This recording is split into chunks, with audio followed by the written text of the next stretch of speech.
Hey, you guys, welcome back to Naughty Love Movement. It's your girl, Nikki. And today, I'm bringing opportunities for advertisement on my channel. If anyone is interested, they can email us at naughtylove2020@gmail.com. Our prices are affordable and reasonable. And please reach out to us. We can start our videos with any commercials that you would like us to advertise. I look forward to hearing from you. I'm out. One. Hey, Naughty Crew. Welcome back to Naughty Love Movement. It's your host, Naughty, bring you the latest and trending topics. And I vlog my life. Yes, I do. And I have been MIA, Naughty Crew, because I had to get over that cold. Child, that head cold had me down for the count. I'm much better today. And we have so much to get into. Like, madness has erupted all over YouTube, all over the social media platforms. So I'm here to give you my time today. We're going to get into the YSL verdict. And my favorite topic, which I think I'm going to start off with, because I'm always here for Jaguar wrong, being cursed out. My girl Couture gave her the business, okay? Read her down from the rooter to the tutor, baby. She ain't have nothing for my girl. She had no energy because you're irrelevant, Jaguar. And we're going to prove it today. And she mad because her reign is up. She is fizzling out slowly but surely. We're going to get into Lemesha Fuller being exposed as a liar, basically. And who was she escorted in by? Jaguar wrong. But Cassie's law firm, who is representing the Jane Doe, has spoken out. So we're going to get into that. We're going to get into Ronnie Doe versus Chrisean Rock. It is going down. Joe Biden pardoning his son. Are we surprised? Drea Michelle being evicted. We talked about this. She being evicted, child. She being evicted. So please thumbs up this video. Thank you all for joining me. Thank you, Tarshella. Thank you, Marva. Please share this content out. You know YouTube gonna have me on punishment, child, because I haven't been consistent. But you know what? My health and my family come first. All right. And when it comes down to it, I'm gonna always stop what I need to stop to make sure things are in order in my life. And this time it was my health. Like I had to really rest and take care of this cold because it was just really giving me the business. Like, oh, and it's everybody's getting it.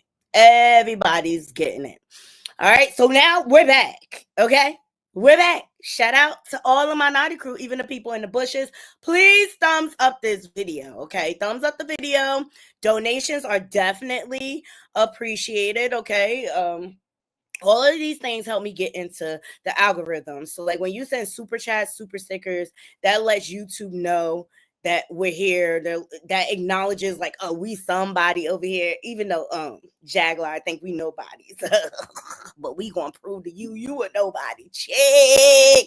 Did y'all see the showdown on AT2 panel? Okay, because Jaguar had the nerve to come for my girl Couture Babe, who I love. Like, she has supported me from the very beginning. We have a very good relationship. We are friends outside of YouTube, okay? So is AT2. You know what I mean? And let me tell you something. Jaguar has been running amok on these YouTube streets. I watched her disrespect people unnecessarily, especially my friend Lady E. She simply asked her a question. And when Jaguar's back is against the wall, she disrespects people, okay? And now she's finally getting it back. 10 times fold. That's why I was not mad at Star giving her the business. Okay, you monkey itch. Okay. Well, she tried to come for my girl Couture Bay or whatever, and she tried to say that Couture was irrelevant when you're the one that's irrelevant, girl. That's why you going over there to them European channels and letting them exploit you some more. I said it, and you mad. You mad. You jealous of the Courtney Burgesses of the world. How come Courtney Burgess got a cease and desist and you haven't, Jaguar? I'll wait. And that's what you mad about because you're not relevant and I'm here to say it. And I don't care what you think about me, you degenerate. Got the nerve to be attacking somebody looks when you look the way you are. Child, it went down on AT2 panel. Let's get into it. And we're gonna get into Lionel B coming out here trying to defend his platform, even though he did not vet people properly. He didn't care about the victims. All he cared about was the click and the view, and that's what he proved. Period. But let's start off the show properly. Shout out to AT2. Go over to his channel and subscribe. Hold on. I used to be a member. Something happened. Oh, my card changed. I'm gonna have to fix that. AT2, I'm still a member. Don't worry. I'm gonna reactivate my membership. All right. Go over to his channel and subscribe. All of this commentary falls under fair use. Copyright 107. All right. Thumbs up this video. Let's get into it because it went down on AT2 channel and I was here for it. Yeah. I was sick, but I was not dead. I was paying attention. Mm-hmm. Here we go. Yes, I love it. I ain't gonna lie, I love it. I am loving it. Shit. Because, they get all the views, they get all the credit for all the Diddy stuff. And then, we don't get nothing. Mind you, we've been covering this for a long time, right? So AT2 is talking about how all these other content creators are all of a sudden covering the Diddy story when myself, Tisa Tells, AT2, Mims, we all been covering Diddy stuff from the very beginning. Now these newer content creators are coming in and they bringing Jaguar on their platform and trying to take credit. They don't give none of us credit. I'm just saying how it works. What's up, Couture Bay? How you doing? Hey, how you doing, AT2? I'm loving the conversation tonight. Thank you. Lionel B knows he can't admit he was wrong. He just can't. The fact that his second video got 800,000, that's going to be another million plus video as well. Mm-hmm. So he's just going to ride this into the sunset. But I do feel like this. I do have a bone to pick with a lot of white content creators. They come watch our content and then they go and sift out the biggest, to them, what could be the biggest story, and then make it into something when it's nothing. And then they be like, "Oh, we've been covering this for da da da," and they haven't. And this is why I have a bone. And what she say is right, because I did not know anything about Sean Atwood until Jaguar and Courtney Burgess was up there. I did not know anything about those content creators, and they're gonna use it for what it's worth. They're going to use it and discard it and then switch back to whatever content they were covering. But they were not in this sector at all. To pick with Jaguar, right? Because you literally pimped yourself out to the very man and the very system you claim you hate, you and your soon-to-be husband. Jaguar always like Black Power. I'm here to save the victims. I'm here to advocate for the victims. You're full of it, yo. She ain't advocating but nobody but her pockets, and she's still broke, child. Very weak, very not so strategic, and very you got duped, because once these views get to going, what's left for you? What's left for you? Because they got the biggest part. And just so you know, I went in on Jaguar. The last panel that me, Couture Bay, and AT2 did, they were asking my opinion, and I went in on her. Because you love to exploit situations. To me, she's a double standard. Okay, she want to call out everybody else except hold herself accountable. Well, welcome to the world of accountability, because over here, Jaguar, we don't give a fuck about you. They literally played your content. I didn't hear her say not once, "Oh, you played my copywritten content." She said, "I'm so sorry." Hey, MB. Hey, Psalms 23. Thank y'all for joining me. MB. I've been off. I've been fighting a cold. So yeah, I haven't been on as much. I had to get myself better. But we're back. We're back. And YouTube, when you stop being consistent, they put you on punishment like they your daddy. Chill. Auntie, I don't, hoorah. I too was raised by a Marine. But over here, it was all types of niggatry. So yeah. Right, all the niggatry. That's right. All the niggatry. When she go over there, she got manners. When she was on Piers Morgan, she ain't go off. She come on OKP platform trying to disrespect people. I could name a number of platforms she's been on disrespecting people unnecessarily, but she go over there and act like the house ninja that she is. Like, let's call it what it is. Like, I'm tired of the double standards. I don't like that. I don't like that. It's given step in fashion, and I could tell where her loyalty lies. Me too. Right. And the funniest part is she had claimed that Piers Morgan didn't pay her. So I wonder, did she ever get her money? And why is she not cussing out Piers Morgan? Oh, because she left the white man. Exactly. But she want to exploit our people and pander to us for money. Well, go over there to the white man and sit on their platform for free. Make it make sense. Period. I agree. I think she loved the white man. That's why. Chicken George, I like to call her when I see her up here doing the bidding of the man. Or I forget the one's name who was Leonardo DiCaprio's slave, who was mad and What's the character that Samuel L. Jackson played in Django? No, Jaguar went over there to one of the white platforms and was like, "Oh, my daddy was a Marine, hoorah!" This and that, kissing their ass and stuff like that. My daddy was a Marine too. Child, double Purple Heart Marine. Period. He did the Korean War and Vietnam. What's up? Obviously, you ain't learned nothing about honor, values, holding up moral standards. You ain't learned. That is exactly who Jaguar Wright is. She loves it. She loves doing the bidding for the man. Yeah. Hey, Couture Bay, the boyfriend is here. He could be here. And what is this? Jaguar is 10 partners since she left Goomba Chow. The biggest panel hoard is. You can't make this stuff up. Okay, you don't mind?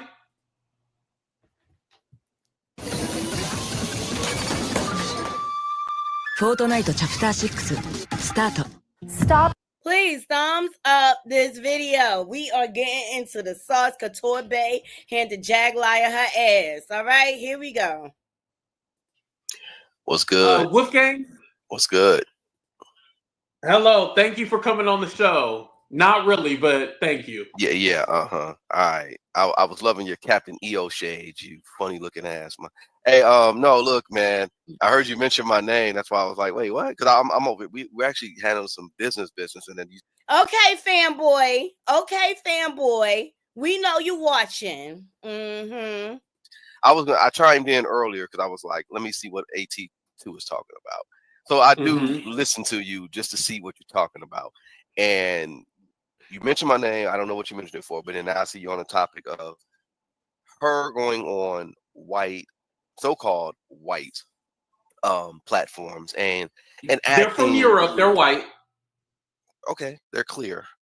And you're saying she knows how to act. Now, I said this to a black content creator from England when I went on over there before. And she said something, and I mentioned to her, I said, are you familiar with the works of Neely Fuller? And I said, Neely Fuller says, if you're in a room full of black people and nothing constructive is being done or said, leave. So if Jag acts up over some of these, well, I'm not gonna say black, I'll say trolls, over these troll channels, then that's just what it is. You know what I'm saying? It's not that she loves the white man. She knows how to act, and she knows she doesn't know how to act. She does know how to act. She has a movie role that we got her in, so obviously she knows that how to doesn't act. matter. Listen here, boyfriend. I stand by what I said. She goes on these white platforms and she gets to begging and pleading and acting like she got all the common sense in the world. The moment she's on these black platforms, she gets to acting a donkey. The only time we never seen her act a donkey was over there.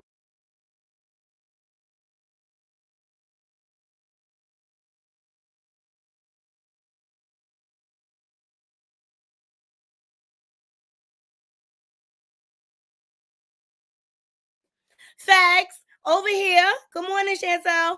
Over here, we do not live in the world of Delulu. We will hold Jaguar accountable, okay? You are the latest Mandingo up her ass, okay? Like, what are you, like, the 10th boyfriend she's had since she's left Goomba? You are laying with a hoe out here in these streets, okay? She a panel whore, and she a whore in real life. Lying, talking about she advocate for victims when she's a prostitute. Did you get tested? With Storm Monroe when they had a structured setting, and you can get up here and do all the bending and pleating and whatever to get yourself into a pretzel, but baby, we can see. But hey, AT2, I am here for the TAT2. Make sure y'all go over to this channel and subscribe. I love Couture Bay. I love AT2. They are my friends in real life, okay? And I'm always here for Jaguar's ass to be handed to her, okay? We live in a world of accountability, and that's why I love this panel. Y'all already know how I feel about Jaguar, okay? My first encounter with her was on AT2 panel, and when her back is against the wall, she overtalks you. She tries to use big words and stuff like girl, you're a degenerate. Don't nobody care. go off. Couture Bake. I had took her over to my big homie Lonzo, the godfather of West Coast hip hop, and she knew how to act over there. I've taken her many different places. The name dropping, what's his name? Big Bag, Book Gang. The name dropping, it's not cute. You're still not relevant, especially if you lay with a disgusting degenerate like Jaguar. Do you see what her son is out here saying about her? How he abused her? You know you sleeping with a fugitive, right? Isn't that against the law, harboring a fugitive? Last I check, it is. Oh, you gonna let me finish, or are you just gonna cut me off? But what was I took her over to my big homie. Nobody cares about your big homie because your big homie is not worldwide. Like I said, when she was over there on Popcorn Planet, she was like, oh my God, Andy, da da da. Oh my God, Pierce, da da da. But when she's on these black platforms, before she got with you, she was out here, she was spewing nasty, degenerate, filthy, uncouth language throughout the thing, causing people not to be monetized. But when she's over there, she's real cute and mute. And that's why. Real cute and mute. What a double standard. Please thumbs up this video, 90 Crew. Help me get back into the algorithm. You know I'm on YouTube punishment. Come on, Couture Bay. Give it to him. I said she's a stepping fiction. Now, I don't know when she got with you and she started doing I'm going to do better. But I saw her the other day on this platform acting a donkey with you, by the way, when she was talking about my looks, when she looks the way that she looks. Culture, Miss Culture. It's Couture. So, I'm sorry. Get it right. Couture. So my friend, my big homie, is black. Whatever, your big homie. He probably don't even acknowledge you. Chantel, thank you so much for the super sticker, love. I love you long time. Thank you. We are feeling better, girl. We back at it. And he is worldwide. Do you know the person who discovered Dr. Dre? That's him. Because when I was giving birth, my teeth used to come out themselves. What was that? So I was told that. What was that? Ooh. No, platform may not. Okay, his platform. Number one, his platform may not be as large, but he is seen globally. And big homie Lonzo, right? It's just in NWA, not without Lonzo Williams. Yes, that's my people's man.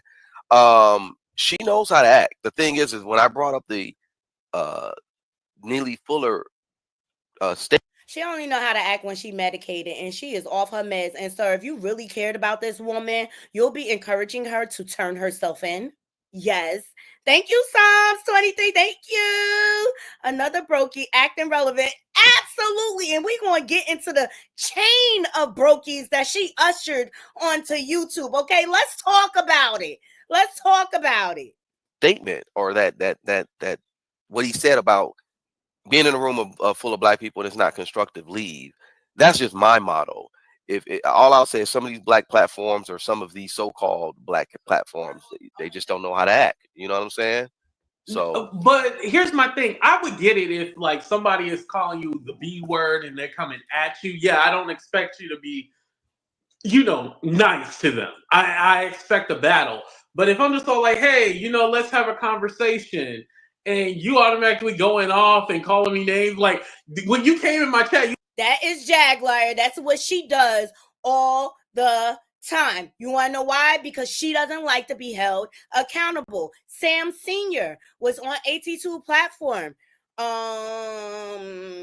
Kind of around the time when she was going back and forth between Sean Davy Way and OKP or whatever. He came on AT2 platform. He was like, I want nothing more. He was like, because that's my son's mother. I want nothing more for her to get the help. But you're dealing with a woman that never wants to be held accountable. I remember that. Go over to AT2 channel. He got it all up there. He was like, what's up, AT Titty? Like, you didn't say like, hey, AT2, how you doing? How's the day? When you see my name, if I'm Big Bad Wolfgang, I'm coming in on some bullshit. But I am Wolfgang Amadeus. I represent respect and knowledge. Whatever, you big bad Ussy gang, you fuck boy. I said it. And I'm a nobleman. Respect and knowledge. If well, you don't represent womanhood because you just you womanhood. No, what the fuck you know about womanhood? Sitting over there sleeping with that Amazon, disease infested Amazon child, and I'm going in on her like that because she alluded. And even though Adria to me is a little unhinged and not very credible in what she's doing, we'll get into that later. But she's out here alluding that people have houses in Virginia. Girl, when the last time you had a pap smear? Oh, you're being very disrespectful. I let you speak, and then you didn't let me speak because you came on this platform discussing my looks with your woman who looks the way that she looks and who presents the way that she looks throughout the domestic U.S. and international. Oh yes, baby, I could never be respectful to a man who's sitting up here pimping out a woman who has not posted not near receipt. What? Pimping? Yes, pimping. Who you don't like the word? Being a pimp? Let me use using. Jag, is that better for you? No. You use a lot of things. Pimping, that's what it is. Because where did he come from, Jag? You don't even know him. You don't let all these people clout chase off of you for free. Shall we get into the list of partners she had? How about the toothless bandit she was with? The woman, you was just a lesbian about 3 months ago. What's up with that? Here we go, y'all. It's heating up. Thumbs up this video. Share out this video. Loosely, I wish you would start keeping it tight, like your mouth.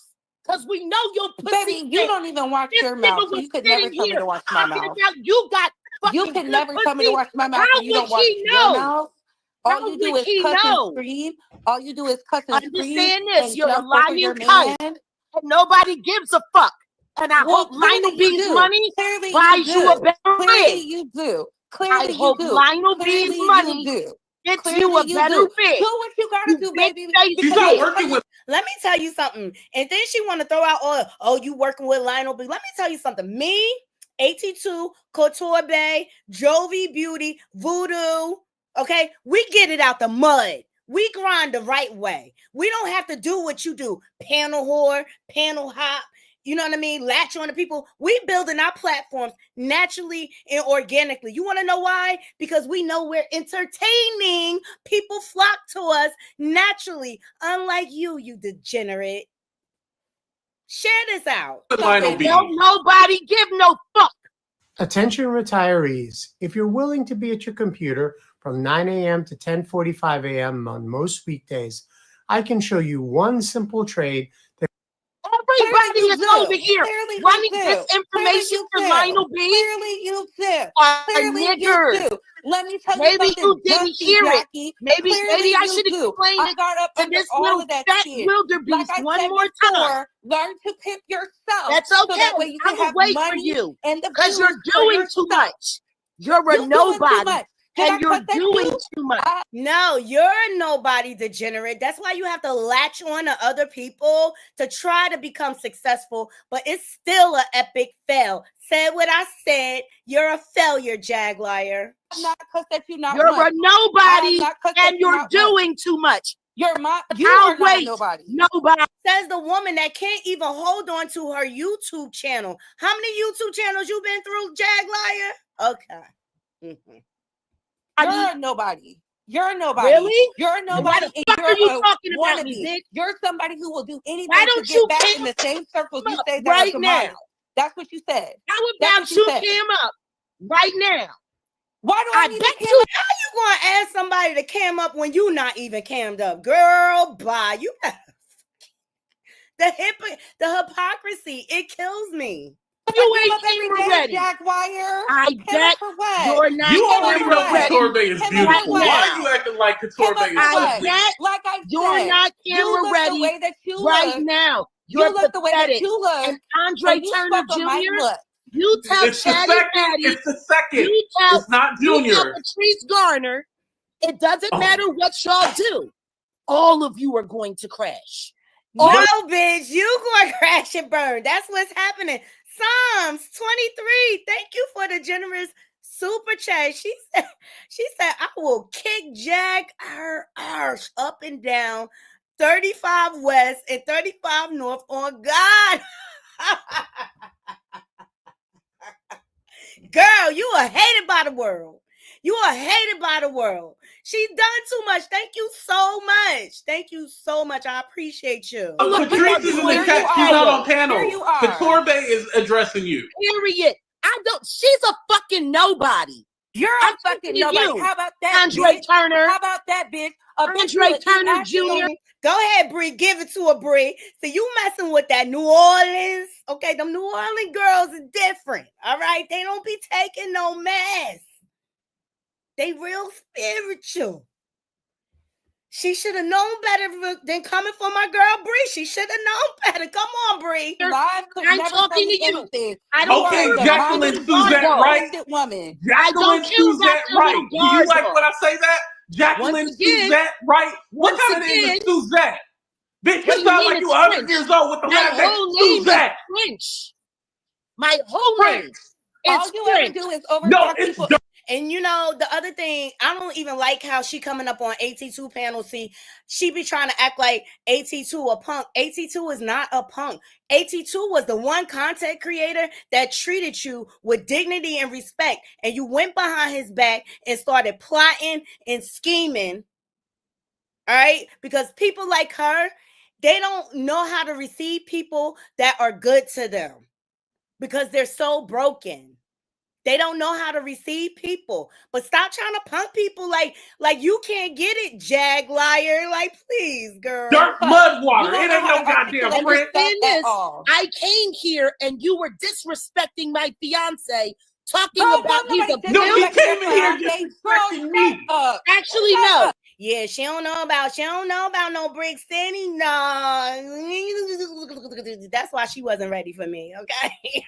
Because we don't give a fuck. He did it. Your a fiance. So how about you do me a favor and you mute this bitch? Bullshit. Couture said this is your a fiance. So shut the up. That's right, Bree. Because you ain't got no man. If this nigga saying you got good pussy, you ain't got no man. Save that old man is saying you got good pussy for the people who don't know no better. Girl, you ain't got no man either. Because as soon as he can't benefit off of you, he is out the door. We already know your cootie cat is trash. Patrice Garner was pretty. I see you for who you are. It's clear he's a liar. Like I said, maybe if you learn how to clear pick yourself, he's a liar. Mad. I'll wait, ignorant bitch. Your wait. Mama's an ignorant bitch. Don't you? My mother's supposed to be dead. That would make you know the mother that you helped. Let me tell you something. This is how I feel about Jaguar and the way she treated her mom, and which is my point of contention with her. I believe if her mom was never in her care, she would still be alive today. Jaguar has admitted to neglecting to failing to give her mom medication. She lived off of her mom's money, stole her money from her. okay? Left her in the house with no food to eat at times, and she's a diabetic. We all saw how she treated her and got them evicted, had her mom in the hot sun looking for her pocketbook while she recorded Sam and her looking, and she knew where the pocketbook was the whole time, okay? You're horrible. To the point that Sean Davy Wade had to save your mom and Sam to get her to your sister. Okay. All right. So now you want to, you're talking about my dead mother. Well, you helped. And I said it. You a fucking asshole. I am an asshole, so now what? Absolutely so right. Now what? Because apparently you were both fucking this guy. Let's get disrespectful then. Let's get disrespectful then. Let's get That's right. What's good for the goose got to be good for the gander. Don't think you're going to dish it out and you're not going to get no pushback, bitch. Why? About that. I'm not being disrespectful. Learn to give respect first. You're a fucking cunt. Your mother is a cunt. And you came to Vegas to off in a weird goddamn meet and greet with a bunch of. Child, I wish I had some pearls on. I'm clutching my pearls. Bree said your mother's a cunt, bitch. Now what? Come on, Bree. Strange people. Let me tell you. I was at the meet and greet. Ain't nothing wrong with the meet and greet. We had a good. Look, she's stalking us so bad. She knew about our Vegas trip. I was in Vegas with AT2 and Couture Bay. And we had a blast. And you look, since you knew so much, why didn't you pull up Jaguar? Because you knew it would have went down. Highly strange. All of y'all are strange. You're stalkers. And it's just that simple. Listen, you think you normal? Do yourself. She calling them stalkers, and you just talking about a trip that we went on in April. Make it make sense. Projection. Woo. Favor. If you want someone to act different when they come over here, maybe you should act different. Stop talking about. Maybe you should show respect and ain't nobody got to show their ass. Because you. Please thumbs up this video. They gave it to her ass. Jaguar, you better stay away from the black tea sector. We don't like you. Hey, be more shorty girl. We back, child. I'm feeling better. Head cold gone. Over here and show the crack in your ass every time. You let shit go in between your ass cracks. That's what you do every time you get on this motherfucking platform. Who has a much more relevant platform than you, Andre. And I don't give no fuck I don't give no fuck how much you kiss Mims' ass. Mims ain't gonna be able to. Wait a minute. Why is she bringing Mims into it? Why is she bringing Make It Make Sense into it? He don't got nothing to do with nothing. Okay, Mims is like. Then why am I in it? And you could have did it. See how I get thrown in? You never apologized. Mims ain't did nothing to you, girl. Help you. Other people. This has nothing to do with ain't gonna be able to help you. But what I will say is this: drama and friction for no reason. I will help you tell this guard dog to shut the fuck up and be a man and speak. No, because you call me out. That's why we talking. No, because you're acting like a pimp right now. You act like you're pimping. And Odell is not pimping your ass, bitch. Like, it's just the double standards. She can't take it. Wanted to think I would get you because if she wanted to say her. Lionel B's wife does. First of all, you the biggest guard dog. You talk like a man. Pussy you bitch. Fucking hum. Ever in your motherfucking life come and disrespect me. Prior to Contrave, my eating habits were bricks. It wasn't. It's going down. Thumbs up this video, Naughty Girl. It's going down. Couture Bay gave it to her. Hey, Tels, what's going on? She ate her up, child, and I love it. I'm here for every bit of it, anytime. You want to be disrespectful? I can be disrespectful. I'm not worried about this bitch. To mind your man. You want to mind your man. I'm talking to you, Andre. When you shut this bitch up and talk like a man, I'll show you some respect. Yeah. You learn to give. Look, she can't stand up to a woman. Couture Bay is too intelligent, and she can't meet her where she's at. So what does she do? She tries to demean and destroy AT2. Like, girl, bye. And this is why you're not relevant. Give respect to Shut get some this respect. bitch up. You shut up. Hold bitch. on. No, because y'all came on here disrespecting her when she wasn't even here. She wasn't even in the chat. She was enjoying her family, and you came on here telling her. Hey, Essence, happy holidays to all my Naughty crew. Thank y'all for pulling up. Please thumbs up the video. Share this video out. You know I'm always here for a good Jaguar drag, okay? She deserves every bit of it.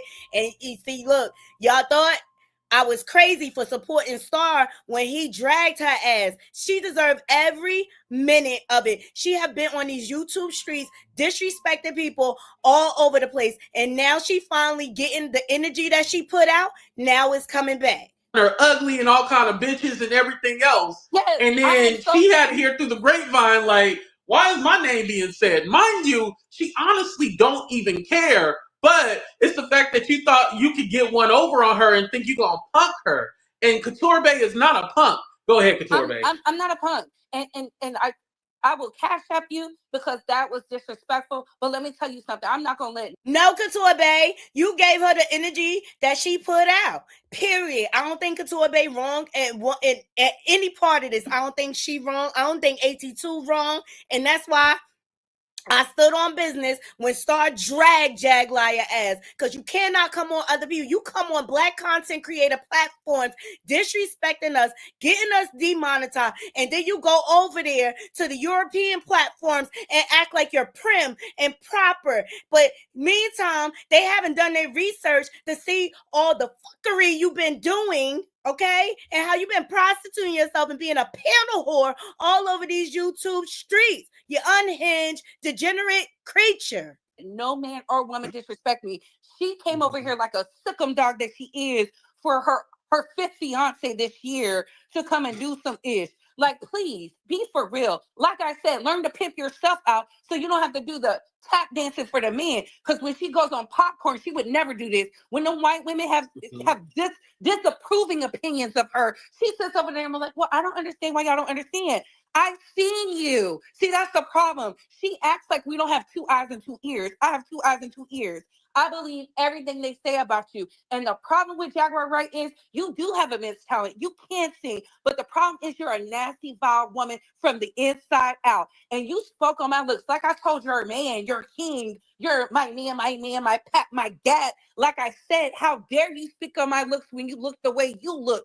You don't even have a real home, baby. You can't even tell the world I'm stable. You're evading arrest. So please mix me with the BS before the girls get the banging the gongs back on you. I'm sorry for y'all. If she wants, you good. She a fugitive.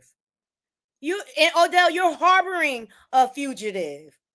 So I hope you feel comfortable in jail, because that's what she going to make you end up in jail. Odell, don't drop the soap, baby. Okay, it gets real. Oh no, you good. Okay, let me go ahead and let them back up. Your platform? Do you like it? Because I know about all your tricks, and I've been sparing you, you troll bitch. But that's you're okay. And call me a bitch again. I'm not talking to you. You drop me down so she can fuck. You, Jaguar. I'm gonna say a prayer. Oh wait, you calling me again? Everybody. She never went back to court, Essence, for the stolen U-Haul. So she's an active fugitive. She's active. She's a wanted woman. But they can't catch her. Why? Because she moved from hotel to hotel. They'll get her eventually, but yeah, she's a fugitive. Everything I know about you, I've been letting you live. I thought you had use, but you don't. You are a...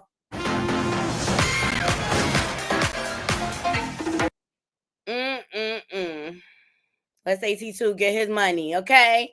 Please, thumbs up the video. I am here for the dragation of Jaguar, child. Shit troll. I know about you. I know about all your activities. Ain't nobody no troll but you. Put this hoe in her place, child. It's fine. If this bitch wants to sit up here and kill herself coming after me for no reason at all, that's no. Okay, and now she's the victim. Not like, because before when Couture Bay came up, she heard Odell and Jaguar attacking her and her looks on another platform. And so, you know, Couture Bay said, I pull up. Okay, don't nobody got time. Ain't nobody scared of you. You all mouth. You're not gonna come and disrespect me and try to play me out for a fool, and you think like you can talk to me crazy. That's what you're not gonna do. You can't talk to me crazy. Now, if you want your moment to talk, I'll let you talk, but you can't talk to me crazy and think I'm just gonna let you just ramble anything. You've been talking about me crazy since I met you, little boy. I'ma speak back. You've been lying on me since I met you. Girl, you've been lying on everybody. See, Jaguar thinks she could come out here and say whatever and do whatever without proof. She don't care how she affect people's families. But when you call her out on it, oh, you're the enemy. All the threats start flying. All the name calling. But let's not forget that she's an abusive mother. She abused her son, Sam. She abused her other son. Let's not forget, this is the same woman that threw her son's ashes all over the place. This woman is disrespectful and does not like to be held accountable. Well, welcome to the world of accountability, girl, because you got the right one in Couture Bay. Shout out to Bree. Go over to her channel and subscribe. Andre Turner Jr., you've been a troll for 4 years. You came in, fresh troll farm, and I give it to you. You survived, but now I understand why. Mims has been helping you out. See, it's cool. What? It's cool. What are you talking about? Fucking irrelevant. You're almost as irrelevant. Mims has. What do Mims got to do with this? What do Mims do? Now, why am I in it? And you could have did it. See how I get wrong? Because you never apologized. He don't have nothing to do with nothing. You just throwing anything out there because you cannot combat the truth, Jaguar. Not been helping me out. What? Stop mentioning him. He's not even here. That's why you're doing so much disinformation. Oh, people say that me and Mims are best So friends. I'm getting paid by somebody? Is that why? Is that why? I guess you're not covering your tracks as well as you used to. That's fine. Do your little clown show. Tasha K paying me? Is that who paying me? Understand this. You can keep being cute. All of you are getting in trouble. And every last one of you that sat there and encouraged that fake ass fucking interview with that fake ass fucking victim and sitting there, oh, Lionel B. Yeah, get your money. Get your money. Get your money. I didn't encourage you. You were saying. I did not encourage you. See, she is unhinged. She's saying any and everything because she knows she is defeated. Thumbs up this video. Share this content out.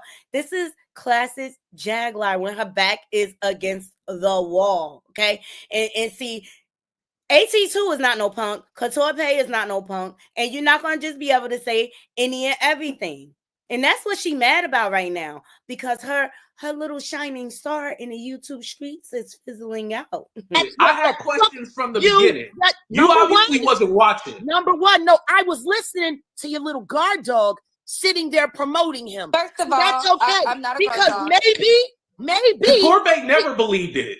Number one, she sat there and said that Lionel B did nothing wrong. That Lionel B was perfectly fine. That he should be getting brand endorsements. If I was Lionel B, I'd be getting brand endorsements. Yes, I did. I'd be getting sponsorship. If you're going to quote me right, oh my God, I'd get the money. Quote me right. Once again, why is she talking? Don't spread misinformation. Why is she talking? Because why is she talking while I'm speaking? Lying. Why can't you shut up? Why can't you ever shut up? Why can't you ever be corrected or held accountable? Because without YouTube, you ain't shit, Jaguar. Don't lie no, to me. I'm not. I just sat here and watched the show the other day. You know, and this is my thing. If I go viral, Naughty Crew, I want to go viral for telling the truth, actually having a purpose out here, actually benefiting people. She has gone viral, this spewing lies, not able to show any proof, won't show any proof because she makes it all up. She goes on the internet and she creates a story. She's a great storyteller. I always say that. She should have been an actress. Lying cunt. You sat here and promoted Lionel B. Oh my God. I don't think, I mean, maybe it's not true. Most people. Oh God. But this is a woman that's supposed to be an advocate for women. She wants us to believe that she's an advocate for women and trafficking victims. Mm-hmm. The double standard. But get your money, Lionel B. Get your money. If I was, I know I said that. You Yeah. said you was at the Diddy party. That's You what you said. You said you was at the Diddy party. You said you see Epstein victims. Stop it. I know Stop you're a worrying liar. about what I said. know you're a liar And for a stand on fact. what you And said. if I have Once to you get identify what I do for work, why is she just talking? to prove you are a liar, You I drop me will. down. Because you called her out her name. No. She is a fucking lying bitch. She sat here and lied. She sat here with you and endorsed that liar Lionel B. And guess what? Girl, you should see the way people are unsubscribing from him. She sure was. She was endorsing. Guess where Lemesha and Adria came from? This hoe right here. Mm-hmm. She ushered them in to lie. And who do they discredit? The real victims. Okay? All for $1 in a view. Liars. All you do You is should liars see to the how internet. people are unsubscribing from him. Andre, they're unsubscribing by the droves. They've been texting Ronnie Bo all night. You want to join they got that? the right to unsubscribe from him. I can't control that. You want to join that because maybe it's time to boycott you too. Maybe. All right, I dropped the link for anybody that wants to come up and give their thoughts briefly. Yeah, this was a mess. But shout out to Couture Bay and AT2 for standing up to this internet fake wankster, Jaguar wrong. Okay, they gave her the business. I joined that. Maybe it's time to get your coon nigger ass out of here. You want me to what misinformation have I been spreading? You've done nothing but spread misinformation. All those fucking lies. That doxer, that old mad doxer, Patrice Garner, fucking told you Jag is gonna line you up. I'm telling you, Jag is trying to line you up. You fucking said that dumb shit. You sound unhinged. Just so, hey, Essence girl, what's going on? I am a good friend. How are you? I'm great. I miss you. Yes, girly. I had to cut back on YouTube, honey. I had to. I get it. It's toxic. You popped up on my algorithm. I was like, yes. And your thumbnail was like, oh my God, what the heck? It's a mess, girl. We're going to get into this only the beginning. I just wanted to start here because Couture Bay is my girl. Y'all know that or whatever. I felt like she intelligently handled that hoe. When did this happen? This live? This was yesterday. You know why I'm Last asking? night. I am really surprised that Jag has recircled back to what I used to call the Jaguar Wright sector, which is the black tea sector. Mm-hmm. Girl, what are you doing? Like, when listening to this is how Jag and AT2 used to be like last year. Mm-hmm. But it was not, she wasn't where she is now as far as like, you not mainstream media exposure, but like you clawed your way out of this section of YouTube. How the heck you get back here, friend? How you get back here?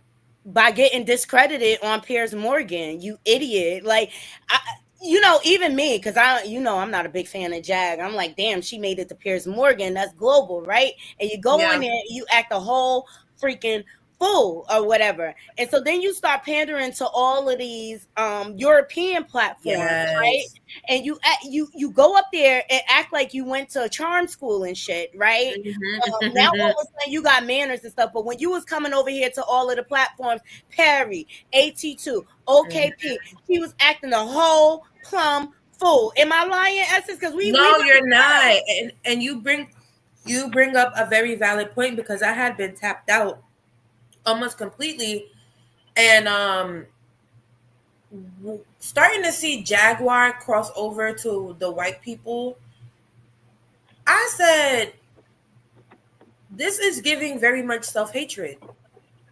Right. And we know they're just using her. They're starting to cover topics that we have been covering. Okay. Now all of a sudden they're covering and they're using her as a catalyst to get the click and a view. Hey Curves, welcome to the panel. Hello. Hey Naughty, what's good? Everything's good. One person calls her a mammy. Oh. And you know what? Because you know what the mammy trope is very like entertainment-esque, ignorant minded, step and fetch kind of. Mm-hmm. And when the white people have the alleged victims there and Jag becomes the attacker or the deranged person, they know, as we already knew over here on this side of YouTube, that that's what's gonna be the click in the view.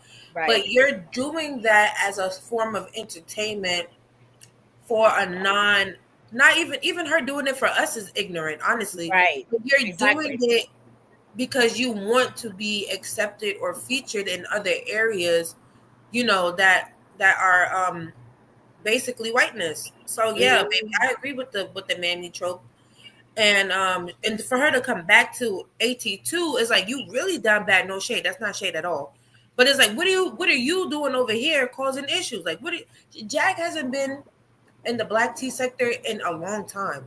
Yeah, but AT2 was the one content creator that treated her with dignity. Yeah, he was. Yeah, and she went behind his back and started plotting and trying to set him up. That came from OG Patrice. All right. She warned him and stuff like that. So Jag is just as much as a user, just as the European sector. Okay. Like, and I feel like she's going to get exactly what she deserved. And I feel like they're starting to discard her because they're going to find out the resurfaced content of how she really is. Curves, what are your thoughts? Well, I don't mind Jag, but because I don't know, I feel like she's told a lot of things that people didn't know necessarily, and some of the stuff has been true. I'm not sure why she would have went off on AT2 like that. Like, that's crazy. But what do you think caused her unhingedness this time? She's exposed. She's exposed, and Couture Bay is not having it. And she went on another panel, disrespecting Couture Bay, her look, everything, right? And so Couture came up on AT2's panel to kind of discuss it or whatever. And so then her man rolled up. And first it started out with her man disrespecting Couture Bay, and she had to check him, right? And so then Jaguar comes into the mix, calling her all type of CUNTs, itches. No way, not Couture Bay. Yes. But Couture Bay, I love her. She can handle it. And at the end of the day, Jaguar, you're jealous. Mm-hmm. And then now she done ushered in all these additional degenerates. Who do you think laid out the platform for the Adrias and the Kamishas? Jaguar. They're getting it from her. I feel like Jag wants to have, this is my theory, y'all. Hear me out. We all know what was the Jaguar Wright sector, a derivative of the black tea sector. I believe that Jaguar is going around to some alleged victims and telling them, like, hey, girl, all you got to do is get your name attached to it. I'm telling you right now, this happened to me. The trolls are going to attach themselves to you. You're going to get on some panels. They're going to give you some cash out. And, your name is going to start trending around YouTube. I'm telling you, it happened to me. So I think Jag is trying to start her own little side conglomerate on P. Diddy victims so that they can... Not a conglomerate. I love it. A conglomerate. Well, she's starting a conglomerate. Jaguar really wants a cult-like following, okay? That's why she attached herself. A cult too. Yeah. I mean, come on. She wants to be the head leader. She wants to feel like a boss. And she's not making boss moves, to be quite honest. You've allowed people to exploit you and use you for free. And then they discard you when they have no more use for you. Let's welcome Psalms 23. Hi, Psalms. Hello. Oh, wait. It looks like she stepped away. I'll wait for her to come back. But yeah, no, I just think Jaguar sees that her reign is coming to an end. That's why she was going. Look how she treated Courtney Burgess. Yeah. Right. Okay. The reason why she treated him that way because now Jaguar has to step up her game. Courtney Burgess actually went to the grand jury. Courtney Burgess actually got served a cease and desist by Diddy's sons. Wow. Jaguar. So is Lemesha the girl, the the Lemesha girl and Jag are in on it together, you think? Is that what you're saying? Absolutely. I think they all are in on it together. That's what I'm saying. It's a conglomerate. It's a conglomerate. That's what I'm saying. And then when the governors busted them, then Jaguar had to. He comes out and tries to. Oh, I've never met you. I ever. would get the fuck off this job to take a whole ass. You understand me? I don't know if you saw this. So last night I watched this other content creator. He's a white content creator, and Lemesha had said something about me and Jag, and Jag went the heck off on her. Jag was like, "You never met me. You never." Oh yeah. Didn't you show us that last week, Naughty?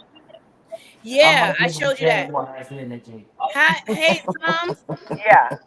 All wait, right, 1 love second. you. Talk to you later. Bye. Oh, okay. Tom.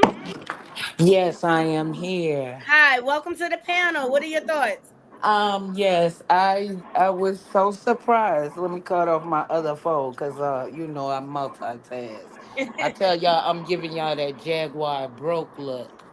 I Okay. will kick that fucking hoe's ass up and down 35W, north, south, and west. So I don't give a fuck what she say. She ain't served in no military. I'll show her some training or two. Fuck around and find out. Wow. Keep talking about my child like she's ugly when you know she's not. None of my seed is ugly. I might look like I'm disgusted and busted, but trust me, I did this for a reason. This is Mama Bay, Couture Bay's mother. Welcome her to the I did this panel. for a reason. Oh, I'm wow. about that life. I'm from New Jersey and I will fuck a hoe up, especially from Jersey in the Philadelphia. house. Brick City, bitch. Who the fuck you Yes. playing with? I know that's right. Who the fuck you playing with? You want to fly like an eagle? I'm going to show you how I cage a bird. Okay? Yes, I know that's right. But You want Couture to Bay fly? handled that hoe. Okay, She set her up. She did. She And she handled get, her. and she can play with me and say I'm ghetto and all of this. Bitch, you ain't travel outside the United States. Trust me. I remember when your one CD dropped and your second CD was a flop. Oh, And then nobody Mama heard you until Bay. you was on there with Jay-Z. And the only reason why he got you for that is because you was a last minute thing. And then you disrespect the right. Roots, Questlove, all of them. You know you trash. But you want to be back in the business. That's why you up here. See, I don't like rats. I don't like them rats. I don't like them Exactly. rats. Cause see, I'm one of them project kids that didn't forget where I came from, even Right. though I moved past that. But I Yeah. will get grimy with your ass. Don't I'm come for my all about child. that. It ain't even about that. She be lying. She do be lying, and she had no justification for coming for Bree at all. All right, and, Y'all my lucky I was parents are smoking both. this. Cause I'll take off work to find your ass, bitch, and it ain't hard. And look, Mama Bay, both of my parents are North natives. My daddy was from Prince Street, and my mama was from Yeah, Gray Street. My mama was valedictorian of West I'm Side on the High weak weight side, so you know we down with the crazy. School. Mm. I'm on the Malcolm Okay, X side, so you know we down with the crazy. exactly. But Bree handled her business. Not only did she insult her intelligently, she got gutter with that hoe. Okay, you're not gonna call me out my name, nor your man either. Hold on, Mama Bay, it's breaking up. Oh, that's probably my internet. Because here in Texas, I ran those out nuts. It's breaking up. I thank y'all for letting me come over here. I don't want to disrespect anybody else from Philadelphia. Yeah, it's breaking up. It's breaking up real bad, Mama Bay. She go hard for her baby. I think Look, she's I'm gonna take you down. Come back, Mama Bay. Come back. Woo, Mama Bay don't play about her baby, okay? She from the hood. She from Newark. You know where Jag messed up? Mm. She messed up when she tried to capitalized off of her YouTube employment. I really feel like she tried to like put the other two alleged victims on YouTube and be like, look, like this is what's been going on with me. You could get cash app. Somebody told me the lady Lemesha got $1,000 in one live. And I think that now people are starting to see that, you know, they're starting to side eye the two alleged victims, and they're grouping Jag in with it because she's supposed to be the voice of the victims, and so now they blame Jag. Well, if you remember when she was on Piers Morgan, she was claiming that she was in contact with two victims of allegedly Jay-Z. This is what got Piers Morgan a phone call from Jay-Z and Beyonce's lawyer.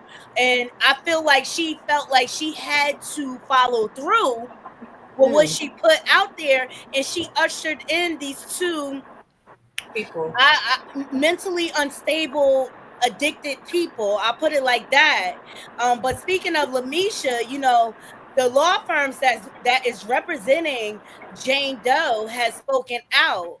The same law firm that represented Cassie Wigdor is representing Jane Doe. Okay, so a woman has recently come forward claiming to be our client, Jane Doe, who asserted claims of gender-motivated violence against Sean Combs, Harvey Pierre, and others. She is not the individual we represent in the pending lawsuit. Our client's identity remains confidential. And Lemesha made a mistake when she was being interviewed by that European man, and said that she knew Jag and that she met Jag. And Jag came up there and started fussing with her, like, you never met me. Tell him you never met me. You don't know me. And it's like, girl, she already spilled the tea. Right. Like, and then Jag also went on live on another content creators panel and talked to the other alleged victim, the other one who was at the Diddy parties. And she was like, oh, you know, I believe you. I can't wait to meet you. And now all of a sudden you're trying to distance yourself from them because they're getting bad press. But y'all are a package deal. Right. So that's why she crashing out over on AT2, because now she back where she started. Right. She's debunked. Like, if people are saying that she's a liar for years, she hasn't showed any proof. I know she went on Voodoo Doll, and Voodoo Doll asked her directly, like, you know, you calling everybody else out for not having proof, but you haven't shown any proof either. Yeah. And so she's like, it's not that I don't have proof, I just don't show it. See, I'm not gonna play word games with you. You've been at this for 4 years. Either you have the proof or you don't. And if you have proof, why not start posting it to your channel and your platforms instead of going on all these other platforms? You know, you don't have to be all on these panels to grow your channel. She's a name in herself. I mean, I've done it out the mud. Okay, Couture Bay did it out the mud. AT2 did it out the mud. You don't got to do all of this. But she does not want to be held accountable for her lies. And that's what it comes down to me. And also the newer spaces that she's in, their audiences are starting to turn against her. So now those content creators are starting to turn against her too, because now they're like, I don't know if we're gonna have her back over here, because the people don't like that interaction with Jag and Lemesha on that man's panel. To me, was very telling. She was mad that girl said she met her. She was upset. And you look, after the blink twice reference, I'm like, here we go. And then when the same video you talking about, Essence, I could tell she was trying to remember what she said on the other platform. Oh my God, Nadi. And she messed up because she told her story differently the second time. She said that she when she told the story about her pooping everywhere, the second time she told it, she said that the line in the bathroom was too long. But the first time she told it, she said that he wouldn't let her go to the bathroom.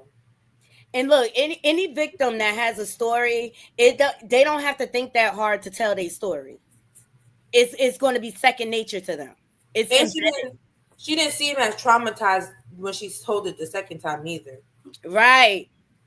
And that's the way my disbelief went out the window. See, when I initially heard it, I was shocked, right? Yeah, and I never want to discredit a victim. You know what I mean? Like, who am I to say she's lying or not lying? We'll see. All right. By the time the second interview came out, I was just like, I don't believe it.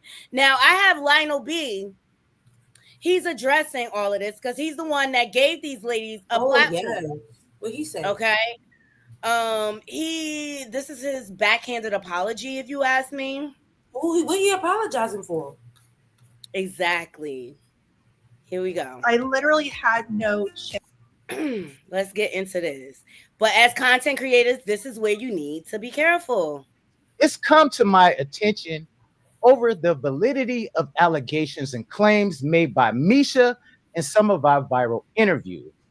Though I do believe a large part of her testimony, I do realize that some of her claims needs to be further investigated. Wait a minute. You do believe this is after the law firm came out and discredited. What part you believe, Lionel B? That's what I want to know.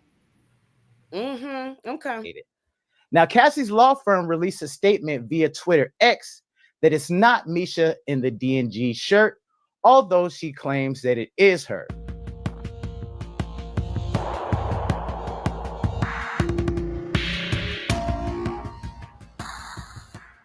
Now, it could be a possibility that there were two shorts, maybe, as she mentioned that Kim Porter had her put that one on. It's a possibility that it was two shirts. Okay. Let's not forget, he used that picture that they were using with the Dolce & Gabbana t-shirt.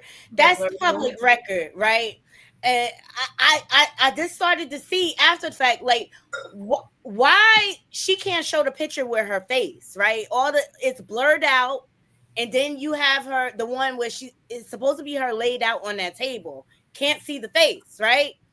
Look, Lionel B, your credibility is shot, bro. It's gonna come out in court, I'm sure. Go ahead, Essence. Sorry. I'm sure that the picture will be shown in court. Right. Show me the receipts, though. Show me the receipts. And the only reason why he's saying something is because the law firm came out and the liability that it was not her at all. Okay, and I'm sorry. Let me just make this point. Lemesha also made a claim towards SZA, saying that she went to school with SZA, and SZA contacted the Lionel B show and had them say, like, don't say my name no more, because she was lying. There were also talks about the famous sushi table photos, saying it wasn't Lemesha as well. However, with that, it was revealed that it was in fact 4 ladies at the event, not just the one that people are referencing. I still believe that Tiara Marie possibly is that victim. Tiara Marie is from Detroit. As you all know, she was ushered into the industry when she was around like 16 or 17 or something like that, or whatever. So we'll find out.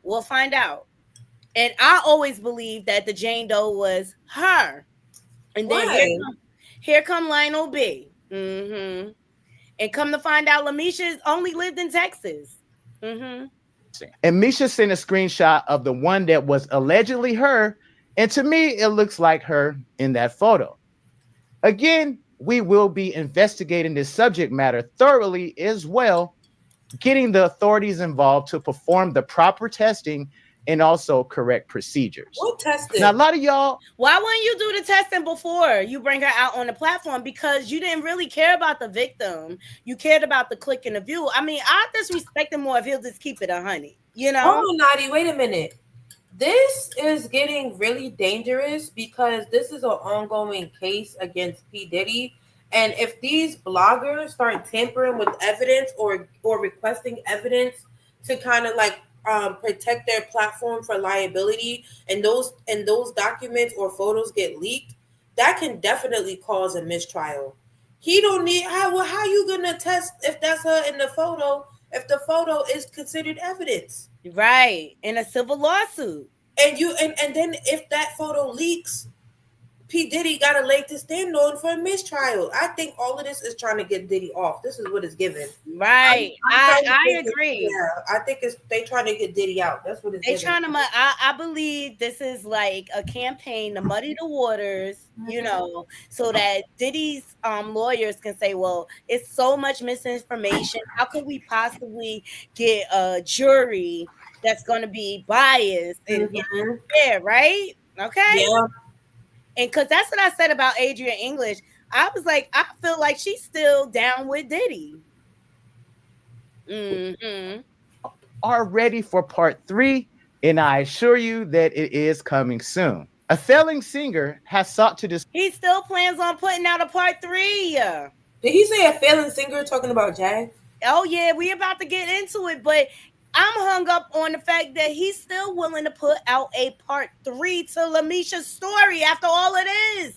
I don't think so. I think that I think now that he's trying to confirm her story by way of that photo, trying to get the redacted version of it, I don't think anybody in this case is going to give that to him. It's crazy, the audacity of him. Like, he just wants to save face at this point because he didn't do his due diligence as a content creator and fact check these people before he brought them on his platform. All right, he's about to get into Jaguar. Here we go. Discredit my platform because she. Wait, what better way to try to gain credibility back than to bring Jaguar up, right? As a scapegoat. He's a very miserable, psychotic person. The public outbursts, the multiple arrests for theft, your son going on platforms dragging you, the frequent stays at mental institutions. How could anyone believe I work for Diddy or Jay-Z is absolutely crazy. Now, you definitely need a check from the government for that undiagnosed disorder you've been living with. Failed singer Jaguar Wright has made plenty of headlines in recent months for making countless shocking allegations against celebrities. She's gone after the likes of Jay-Z, Beyonce, Drake, Kendrick Lamar, Lionel B, and many more. Now, however, she's been hit with some allegations of her own.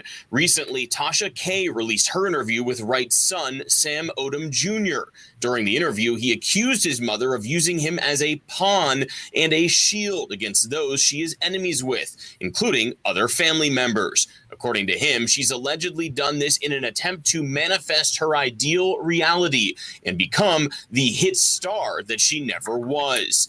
She also fought to discredit Diddy victim Lemesha Fuller in her medicated rants and alleged that since the Lionel B show allowed her to tell her harrowing story and gained millions of views, that he is manipulating the victims.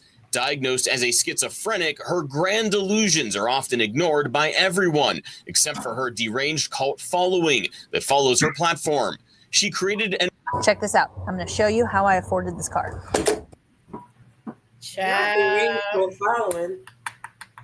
This is too much. This is tea. This is tea. That Lionel B is being paid by Diddy and Jay-Z, which is quite odd because his countless videos are actually going after the two hip-hop icons. Her outstanding arrest warrants in Texas are proof that she will do anything to attempt to bring down the successful YouTube journalist, since she's clearly failed miserably at that job, as well as being a... You see, she still got outstanding warrants. This is going to end badly for Jaguar. I'm sorry. Singer. More details to come. We also got another deranged woman who was unfortunately shot by Diddy, and my heart goes out to all the victims of Diddy. Oh my now, God. she's alleging that the reason she... This part I do not agree with. I do not like how they roped in Natanya Rubin, who is an actual victim of Diddy. Okay. Did she just say deranged? Yes. My goodness. And how she gets tied into it, she's the dopest nerd on YouTube. She has her own channel, and Adria, Lemesha, and Jaguar all went up on her platform. Mm-hmm. And I'm just like, why are you bringing Natanya into it? She's the one victim that successfully sued Diddy and won. Oh, she sued Diddy and won? Yeah, after Shine got convicted, she went on to sue Diddy, and she won millions. Oh, wow. In a lawsuit. So this is is she attached to the civil, like the cases that are going on with him now, or she's just like having a platform? No, she's a victim of that 1999 shooting. She's the woman that got propelled in the face. Yes, but I'm saying now in 2024, she just has a platform, and they're kind of like attaching themselves to it, or is she like actively like a part of the lawsuit too? No, they attached themselves. So what Natanya is champion for right now with her platform, she's trying to get her case reopened because she said that she's always said that Diddy shot her. In the face. And I'll see if I can find a video. It's another platform where she explains like what happened with her on the stand and stuff like that, what happened with the witnesses and things like that. Share this video out, tag Natanya, because I know Tupac, because she was on the platform. She's like, none of the victims from the club that night will speak out. Well, I know one of the people that was there in the club that night with you, Natanya, and her name is Alex. Beautiful woman.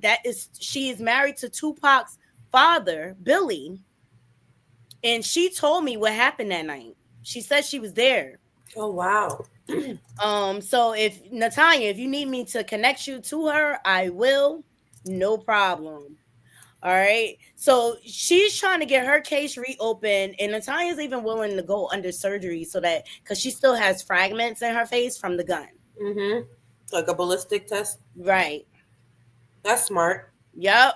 So these degenerates have roped her in to their false narrative. And look, and another key to that as well is that her panel was where Jag and the other alleged victim had their first alleged conversation. She like the way Jag hit the link. I call bullshit. They've been talking behind the scenes for a while. Yep. And that's what I'm saying. It do sound like a setup. It sounds like I said, Jag is the ringleader, in my opinion, and she's trying to legitimize all these alleged victims, and they're utilizing this woman who is actually connected to a real case to kind of make it seem real. And I also think that this is all a money play, as it always is with Jag. But I'm starting to think that they're trying to help get Diddy off. Because it's gonna be a mistrial. And I think it's real pure jealousy, the fact that Natanya is really a victim. Yeah. And they're not. You know what I mean? So why they're gonna try to discredit her, but that's the YouTube games they play, you know. Let's get into Lionel B's backhanded apology, child. Here we go. And the views and opinions do not align with Lionel B. Naughty Love Movement does not agree with what's going on here. He would have been better off not saying anything, if you ask me. I think his hand was forced when the law firm put out a statement. He had no other choice but to come up here and give a backhanded apology after he has exploited these people, okay? Ciao. He asked for $5,000 to interview with me is because I offered to fly her out to Florida to do an in-person interview, and she thought I was gonna alive her when she got here, and that I was hired by Diddy. Mind you, after Natanya won that settlement, she had a lifelong of harassment. To the point she had to move out of New York City. She would come out to her tires being slashed, different things like different threats and things like that. Even once she started speaking out again, you know, they started messing with her TikTok and her platforms and things like that. So of course she's going to be skeptical with a guy like Lionel B. Like, why do you need an in-person interview? Why can't you do it virtually like the rest? She's been doing virtual interviews. So I would be skeptical too after what she's been through all the years. Stop it. Get some help. Ladies, stop the cap and stop the fake praying on your show.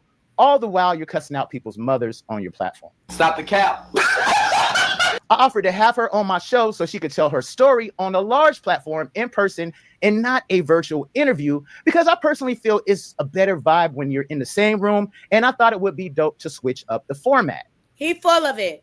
He full of ish, okay? Because she's already been on a larger platform than yours, Lionel B. Tisa Tells, telling her story. She also's been on Mem's platform, okay? So, like, I'm not being paid by Diddy or Jay-Z to do any type of content. YouTube pays me. That's where I make my funds from. People are absolutely crazy to think I came up on YouTube because I was paid by Jay-Z or Diddy. I've been doing numbers and had a huge following way before this Diddy mess even came up on my radar. And y'all, these failing YouTubers are so pressed, wanted to say that I'm actually manipulating Diddy's victims and telling them to core some type of crazy story. First of all, it's not my story to tell. Second of all, why would I want to have them tell a fictitious story that could potentially backfire and also get me into legal? Why is everyone spiraling over YouTube banning ad blockers? Like, chill guys, just use Pi. It's a free Chrome extension that's actually trouble. Y'all sound cap, y'all sound big mad, and most importantly of all, y'all sound jealous. Y'all are really jealous that you're putting up content and you're not getting views.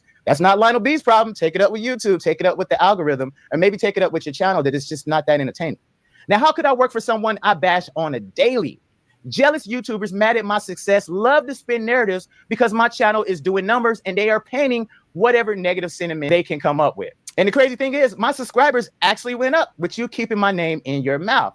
When the hate stopped working, they start telling lies. And lastly, y'all, there is another attention-seeking fraud out here finessing his way onto YouTubers' platform to tell his made-up story about Jay-Z being after him and had him shot and even had his arm in a damn sling.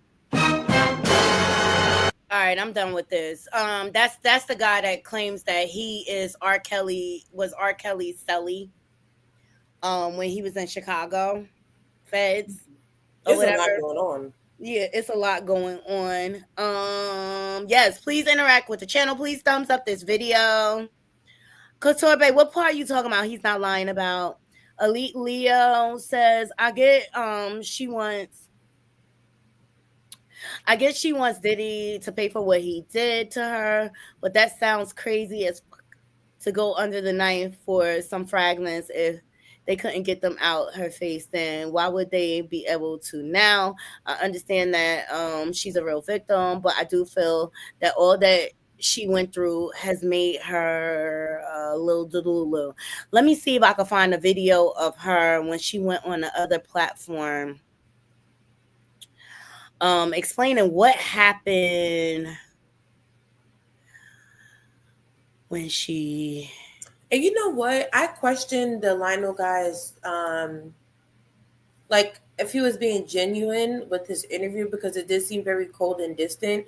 And for this to be his response, and if for it to be like to be done in a comedic way, and for it to be done like, oh, y'all are haters, I'm getting views. Like, so you really didn't care if she is a real victim. You don't really care or, in my opinion, sympathize with what she's been through, because you just wanted the view so that you could rub it in people's face as soon as they get jealous. Like, I look at stuff like that. And unfortunately, like, I feel like Jag knows this YouTube game because of the Black tea sector and basically what it became. And she's starting to spread that same business model around the YouTube streets. And it's unfortunate. Like, it's unfortunate because if this man get out of jail because of YouTube, that's going to go down in history. That's probably going to be a movie. Netflix probably going to do something about it. Hulu. You know what I mean? Like, come on. Like, this gotta be nipped in the bud now. Like, somebody need to step in, law enforcement, a lawyer, somebody need to do. I agree with all those gag orders Diddy try to get. Now I agree, because this is too much. But it kind of works out in his favor, no? It does, but he wanted the same. I feel like he didn't care about Lemesha when she thought she was telling the truth. And he was so bland during that interview. Anytime she cried, he's like, "Take your time." Right. That part. That's what I'm trying to say. That's what I'm like. That's what I'm like. Oh yeah, he been having views. Yes. All right. So Natanya sat on Popcorn Planet. Here we go. I found it. Fair use. J-Lo guilty. Diddy survivor Natanya Rubin exposes Jennifer Lopez corruption. Exclusive interview. Let's get into it. Woo! Natanya Rubin and the cover-up that he did in her shooting.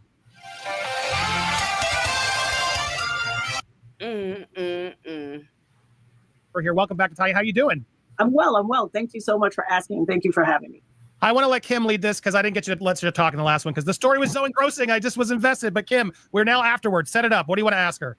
Well, I think the first part we talked a lot about the incident itself, the chain of events that led you there, and what happened at that club. So obviously things happened after the club. Thankfully, you are still with us. There was a trial. Can you talk a little bit about that? And specifically with the trial, as we talked about it in the first part, there seems to be some misinformation or misunderstanding of what really went down in that trial, what was said, what people were blamed for, what they were not. I'd love to hear your perspective and specifically kind of what you wish people understood about that trial that maybe. All right, before we get into it, we have Couture Bay on a panel. Hey, girl. Hey, I just wanted to say y'all are doing the work. I love it. Yesterday when I went off on Jaguar, it was simply because she decided to attack me unprovoked. And then I said, I'll stoop to her level. Now, I did pray about the part where I said her mammy because, we don't disrespect the dead. But I said, I got to hit her in the gutter. Sometimes to get to the gutter with these heifers, you got to hit them where it hurts. And I could have brought up her son, but I made sure not to because I didn't want her to crash out too bad because I know she's a fiend and I know she's homeless and it's getting chilly outside. So I need her to get all that she can get. But I will maintain what I've said about these victims running to these white platforms, elevating their platform, and they don't give a damn about them either. Because I keep saying this, they weren't covering Diddy. I looked it up. I go and look up everybody's statistical data. It's just something in me. That's just who I am through and through. So when I see them pimping themselves out for these white content creators, they're not getting paid by them because one of the white creators said, I don't pay for interviews. I'm not going to pay you to speak. If you want to speak, come speak. They literally, and this is Dusty Jag, went on Piers Morgan for him to do numbers, and she didn't get a dime. She didn't get nothing. And that was a whole multi-million-dollar business entity. So again, I just think it's deplorable. We do the work, but they get the praise. I stand by that. Do I think Diddy is innocent? Absolutely not. But they are fueling because I keep saying this. Y'all don't know how nasty defense attorneys could be until it's time for them to come pull up a video of people saying they've done things. Right. And they use it to their defense. Y'all really think these lawyers aren't going to use everything these people are saying? Right. So that they can get their person off. Right. Because I keep going back to Cassie never said anything about no baby oil. She said it was an inside secret amongst them. It was a dirty little secret. So all this other stuff, I just feel like they're helping his case. I stand by that because it keeps coming out. People getting caught in lies, more lies, more lies. And I feel bad for Natalia Rubin. She's getting caught up in this mix because somebody did read off the witness testimony she did. I forget who that was, but I was like, I told y'all she did not directly point out Diddy. Now, in the civil lawsuit, she said he is the reason she was pow-powed in the face, hence why she got the money. But my heart goes out to the real victims because they're going to have a long uphill battle with these clout chasers because being a victim is the new drug, the new monetary gain, because that's the only way they can get it. And you got this weird, delusional, mentally unstable, unsound woman running through the algorithms, acting as if she's some savior. And I'm like, oh, baby, they are going to have a field day in the courthouse. But y'all keep doing the work. Get these likes up. Send a donation. And Mama Bay, don't play about me. I keep telling y'all, people don't play about me. And not just my mama, but yeah. And what, Couture, can I just tell you this real quick? You pulled the... You don't want no problems. You just talk like you do. Let me show you that you don't want no Couture Bay stood on business. On 10 toes deep. I said, baby, I just came back from the bio too. Retard, baby, you don't know what you in for. You know, I say a prayer so powerful, you'll think it's voodoo. But all right, y'all, I'm jumping back down in the chat. Love you, Bree. Love you. Love you. Right. You know what? She made a good point. When this go to trial, all the platforms that's going viral with this mess gonna have a legal liability. Mark my words. You because you have if you're platforming yourself in a like as a journalist, you have the liability to do your research. So for Lionel B to come out and say afterwards that he's going to verify some stuff, he must not have an attorney. And I'm not a legal student. I don't study the law. This is just common sense. You cannot say after you platform somebody and they went viral that you're going to go back and use the proper channels to confirm that stuff. Like she said, the defense attorneys, if they can prove that Lemesha's lying, if they could prove that she's lying, unstable, that she was never there, if they could pull apart any of the things she said online and use that, use that against her and cross prosecution, he's done and she's done. He should have did his due diligence before he even brought her on to protect the integrity of his platform.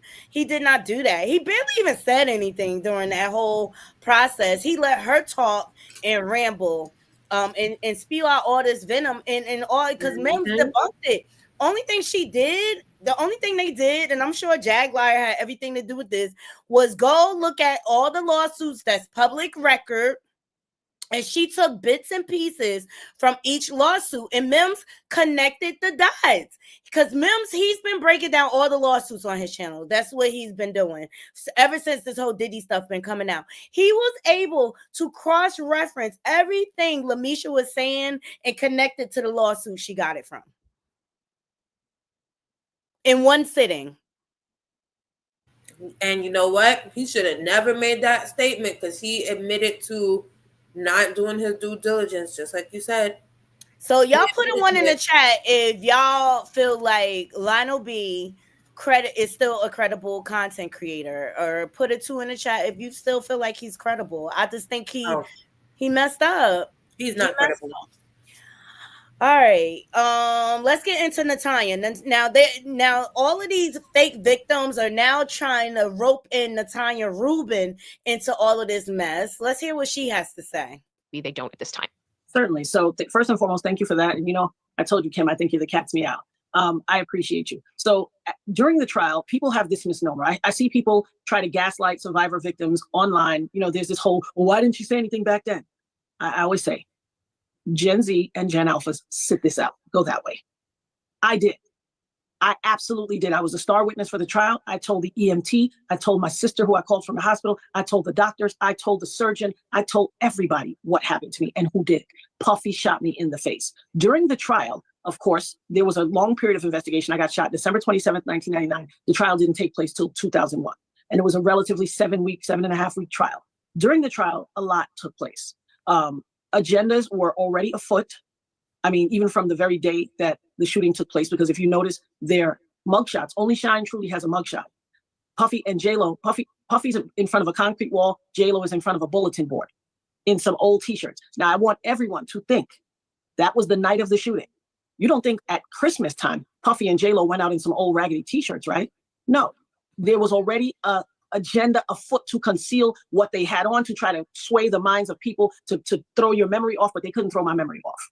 During the trial, I testified in the trial. Johnny Cochran questioned me for time immemorial, for so long. Eventually, he put his hands on his hip, let out a deep sigh, flipped back his jacket pockets, and went over to Ben Brofman and put his hand on his shoulder and said, "You give it a try," because they could not impeach me. See, this memory, like it is today, December 27th will be 25 years, is as rock solid as the night it occurred. Not to interrupt, but that's a pretty big accomplishment to get Cochran. He was damn good. Absolutely. And yeah, y'all remember Johnny Cochran was on this case. He's famous for the O.J. Simpson trial. And Diddy, his money was long back then. He had enough to afford Johnny Cochran, all right? And he literally looked at me like, what measure of woman is this? Because he could not impeach what I was saying. Because here's the deal. I don't need to add anything to my truth. The truth is the truth. You don't need to add anything. And so there were nefarious actors. The young lady that people keep telling me, I didn't watch the Shine documentary, but people keep telling me they heard him mention Sharice Myers. Sharice Myers was a security guard, the female security, when I was entering the club She went into my bag. She's searching bags. She wrestled the comb out of my bag and said, "You can't bring this in. This is a weapon." And then proceeded. I know what comb she talking about. That rat tail comb, child. I done had a few of them taken from me. With the metal end, with the metal tip. Because they say it's a weapon. Yes. Select 2 celebrities in with exactly weapons. Incidentally, somebody on the netizen pointed out, "Wow, she took your comb and said it's a weapon, but let Combs in with a weapon, and Combs shot you in your face." You get it? The comb in my bag and Combs shot me. That's how infinite God is. He was dropping Easter eggs and clues the entire time. And I'm so thankful. But a lot, she spoke in the trial, and that is the only thing I can attribute to Shine's mentality of fall guy. She told a lie on the stand that she fell on top of Puffy when the shooting was taking place, and there's no way he could have been shooting, for which he was impeached immediately. Everybody, every cop, everybody said that is an unequivocal lie. And if you watch that podcast, you'll see the cops say, now, Sharice Myers lied. And so there was. She's talking about the hip hop cop. In the beginning, when they first did the raids on Diddy's homes in Miami and LA, he sat down on the Fox Morning News and discussed, and he also brought up how he was the hip hop police and was around during the 1999 shooting that involved Natalia Rubin. Now, it was later found out, and I did my little due diligence, that cop was a dirty cop. They found out he was taking all type of payoffs and everything. There was a lot of shifty stuff. And there was, of course, Puffy, who is, in my opinion, a narcissist. And he wanted to make sure he didn't have to go to jail. And so whoever... Stop smashing Amazon's buy button and start getting Amazon to pay you instead, but not by selling. Had to take the rap for him. Remember, they initially arrested the limousine driver, Wolf, Shine, and Puffy, and J-Lo. J-Lo, for some strange reason, look at them. You think they went out on Christmas like that? You see the outfit underneath J-Lo's outfit? Not for 1 second did they leave their house looking like that. You've never seen pictures of them dressed like that. But the agenda to deceive people was afoot from day one, from as soon as the incident occurred. Someone handed them T-shirts to put on. And the detectives in the podcast said there was a famous cop. You've heard of the hip hop cop squad. There's a famous cop that was the preeminent detective in the squad from back in the days, Derek Parker. They admit that Derek Parker was kicked out of the hip hop police because he slid Puffy a cell phone while he was in the jail cell in Midtown North. The cops that investigated this was. And so it just goes to show how the police was in Diddy's pockets all these years. This is how he's been able to get away with all of these crimes for so long, because he was lying in the police pockets, like most drug kingpins do, right? Midtown South. They ran so far from the police in the Navigator, they made it all the way to the confines of Midtown North, and they were in the police cell, and they caught Derek Parker sliding Puffy a gun. They ended up throwing him out of the unit. I can only imagine that's where he got the T-shirts too. So did J-Lo have it in there, do you think? That's always what they're saying, is that she was the mule, right? She was hiding it in I don't know, the coat, the purse. What do you think happened? The cops said the only 2 people that were not searched were Puffy and J-Lo. And anybody from the neighborhood, the hood, the whatever. And I just want to make reference to the Cassie lawsuit. She also made reference to Diddy making her carrying GUNs, when they go out places, and put it in her purse. Why? Because security is less likely to search the female, right? Yeah. Like, you go out to the club with guys, the guys have to go in a separate line. They're getting like strip search, and the women, they just kind of glance through their bags or whatever. But I mean, it's a pattern of behavior he has. Understands from thug movies, when guys don't, if a guy presumes himself to be searched, he gives it to the woman to hold. Nobody's going to search J-Lo. They were the only 2 that went in unsearched. She brought the gun in the club, and this is according to the police, Little Rod's complaint for his lawsuit, and what we know from life. She brought that gun in, not the least of which is, you will hear the cops tell a story of when they were fleeing from the police in the Silver Navigator. There was a gentleman sitting in his car. He was a driver for escorts. He said he watched the Navigator fly down the block, and the rear passenger window opened, and a slim, light-skinned white hand threw a gun out of the car, and it landed out of the window, and it landed on top of his car. J-Ho, you got some explaining to do, girl. Looks like your skeletons is coming back to haunt you, honey. That's in the original documents and everything, in the trial transcript and everything. I don't know why they let J-Lo off. They tried to flip her, the cop said, and make her a witness. But she threw the gun out of the window and it landed on the hood of the guy's car. Thank you, Father God. No such thing as a perfect crime. So he then sees the cop chasing this navigator fly down the street. He gets out and gets the gun. He calls his boss instantly like, hey, I saw this navigator, being chased by the cops, and somebody lowered the back window and threw a gun out and it landed on my car. He gave the gun to his boss, who then within a day or so started seeing the news coverage and gave the gun to the police. J-Lo brought the gun in and then threw it out and then lied to all of the law enforcement and the grand jury. Come to the front of the room, Jenny, with a Glock. Ooh. You got some explaining to do. You know what this sounds like? We've all suspected. This sounds a lot like Kylie Jenner when Meg got a pow in the foot. But see, she didn't really get questioned or nothing like that. Like her image wasn't really tainted, even though she was there. I mean, she was there, I guess, with the initial argument, which probably was like the basis of why they ended up in an argument in a truck. But she wasn't like actually on the scene when it all went down. And I think that's how she was able to not have to testify, because the only thing she could testify to is what happened at her house. Yeah, but they start arguing at the house. Yeah, that's what I'm saying. How could she not be? How could she? The sorbet said she feels like Kylie was in that car. Okay. Listen, this is what it's given. It's given like the women do get, like what she's saying about the protection of Jennifer Lopez. It sounds like that is something that still happens. Wow. But these cops, they gonna learn to stop like participating in breaking the law with these celebrities. Like, I don't care how much money they pay, but is it worth your badge and your pension? Like, seriously, because they'll come back to haunt you. Expected this. We've all sort of applied, but you look, what's impressive most is, and it makes sense, you have paid attention to this case, obviously with good reason, since the beginning. You have every right to file this case, to file every podcast, every little morsel of insight you can get. They must hate you for it, because they did get away with it, right? And so why do you think they got away with it? We alluded to it in part one, but this cover up, like both the whole misdirect that Shine took the fall nonsense. He was actually accused of shooting you. J-Lo clearly was caught throwing this weapon out. Of shooting me. Shine was accused of shooting Julius Jones. Oh, sorry, correct. But so why did it? And I said this before on my platform. I do not believe Shine was innocent. I believe Shine deserved to get some time. He was shooting right next to Puffy. I believe he was guilty of a crime, absolutely. But they want to follow the code of the street instead of protecting their life. And did he have enough money to pay off people to put everything on him? Why didn't Puffy and J-Lo get the proper, conviction? Because their money is super long and people love adjacency to fame, celebrity. People are willing to sell their integrity for $1. Sharice Myers, all of you other people who took a payoff, perhaps the jury, everybody come to the front of the room and make an account for your behavior. People were paid off. People love celebrity. We see it in everyday society now. People go on the internet and pay $1,000 for 3 strands of a celebrity's hair. Like, let's be honest. People are obsessed with celebrity, and that is how. And this mockery and this circus that's taking place right now on the internet and in social media, all of this chicanery that's taking place, and people who are making this about themselves and using all these ridiculous clickbait. Anyone with $10,000 or more in credit card. Right, she look, she throwing shots at Jaguar and her crew. Mm-hmm.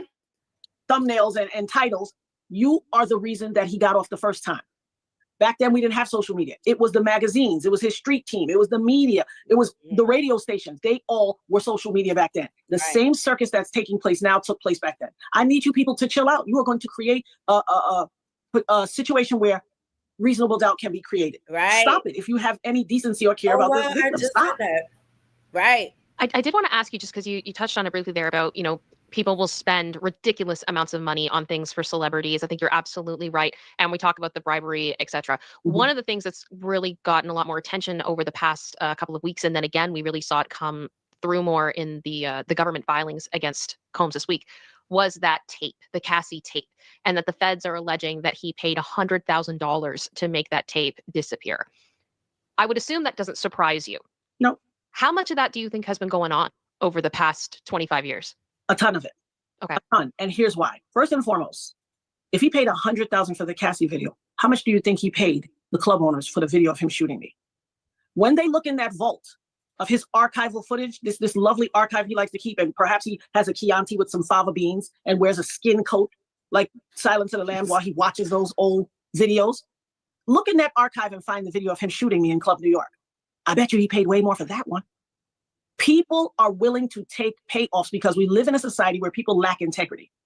There is almost zilch, zero, nada, no moral plateau in this world. Anything goes, especially if you throw some money on it. And that is a shame. It's disheartening. It is not lost on me that had anyone listened to me and took what I said seriously, there would be no Cassie video because he would have been incarcerated. He would have been appropriately charged for attempted murder and incarcerated. But money talks and BS walks. I didn't make that up. You didn't make it up. We heard that cliche when we grew up. All right, so go over to Popcorn Clara. She touched on a lot of things in that brief interview, but she's right. All of these fake victims, Lemesha, Adria, they are muddying the waters. They're creating opportunity for Diddy to go free. And I just believe they're all working with him. I believe Jaguar is too. Me too. Me too. Mm-hmm. I mean, at first, I really thought she was being helpful, but that's why I think she went off on AT2 like that and Couture Bay, because you know how Jag is. When Jag is backed into a corner and her slip is showing and her narcissistic ways and her tendencies to hide are not working, she always crashes out. She does. Every single time. And that's why she connected him to Mims, because you just said Mims is exposing Lemesha, and now he want to say that AT2 is working with Mims because she's mad at Mims, so she's trying to make it seem like there's a big conspiracy going on, when in actuality, she out here looking sus. Mm-hmm. Exactly. So, guys, I'm sure it's going to be more to develop out of all of this. Now, Adria, she went on All Access Media, okay, acting completely unhinged on that interview. I don't know if you guys saw it. Go over there and check it out. But he had to get her together. But she's coming off very desperate at this point in time. She's still like rambling with these stories with no proof, just running her mouth. And then right behind that interview, All Access Media got a hold of Jaguar audio, basically alluding to Adria having houses in Virginia. What? Yeah, like she's going ham now. She going ham because everybody is debunking these fake victims, and it didn't work. Let me ask you this. When did Jag turn on Adria? Right after Lemesha was busted. Because then Lemesha started saying, like, Adria is the reason why I came out. I told her not to say nothing. And she's right. Adria went on Lionel B first. And she started speaking of Lemesha and saying that she witnessed Justin Bieber allegedly getting violated. And Lemesha says she did it. Right. All right. So Adria says she was there? All the other things that they're alluding to, like that they unalived children and that they also violated children. Her and Adria. Like we're supposed to overlook this. Like I don't care whether you knew their age or not. Now Justin Bieber come out and say, "Yeah, that happened to me." I think she might go to jail. Right.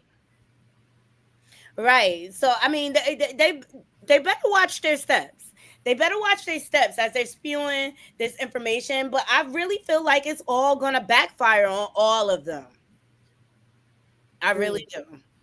I mean, even Orlando Brown. He better be careful. Ooh, I feel caught up. Thank you, Nadi, because that's too much content. Like, no, that I can't. Like, that is too much content. I can't do it. I can't watch all the interviews and know what's going on. So you just gave me all the background I need. I didn't know Jag was out here losing. Yes, she is out here losing, child. Look, I've been sick, but I've been keeping my eye on things and watching everybody channels and trying to keep up or whatever, so that when I come back, like I'm up to date. Yeah, you can summarize. Yeah, it's so much going on. And speaking of people being debunked, let's get into Chrisean hard-headed rock tart, okay, and her alleged baby daddy Ronnie Doe. So, Essence, I'm gonna ask you, who do you think the father is, Blueface or Ronnie Doe? What does the other guy look like? You never seen Ronnie? Mm-mm. Let me pull him up for you, boo. Okay. Chrisean, oh my God, she trying to get that Zeus bag back. Are they paying her? Child. Because remember before she got locked up, they offered her $250K. What's she worth now? Girl, I feel like the circus is getting weak. The circus is getting weak. Here's Ronnie Doe. Let me see.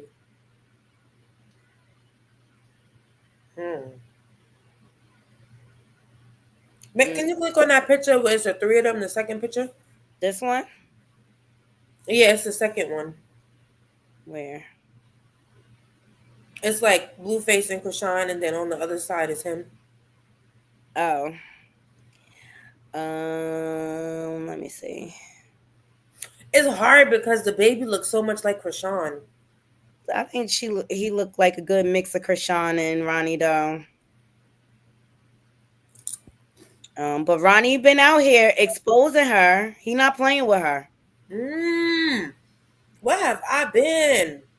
Oh, child. So Ronnie is standing on business, though. Okay. Let me catch you up. So he was under the impression that on Crazy in Love that her and Blueface had a paternity test done, and come to find out that was bogus. Okay. Corey Lombardi debunked that. Let me see. Or whatever. And so I think people started really like reaching out to Ronnie, like, hey, you better figure out if this is your son or not, you know?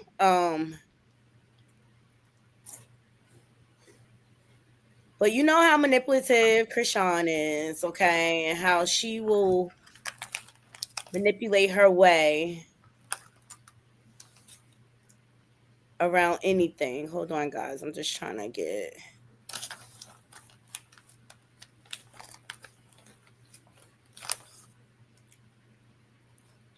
Chrisean is a liar, okay?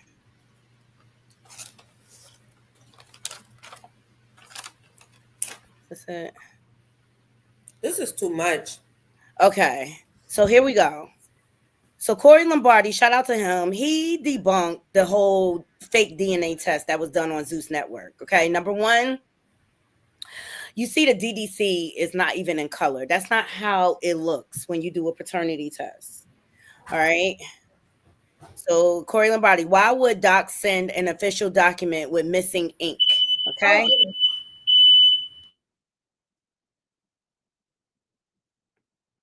All right, and look how it's all folded up and everything. All right, now this is what a real DDC DNA test report looks like. So things started clicking for Ronnie, okay? And I'm just trying to catch you guys up who have not You know what? Chrisean don't care. That's just going to give her another bandwagon to hop on, because right now she's dry. So Ronnie stood on business and went straight to the courts and demanded a paternity test. Now that's tea. What? What's this? No, that's her. Yeah, Ronnie went and actually filed documents. This is before he went on Tasha K. Who went on Tasha K? Ronnie.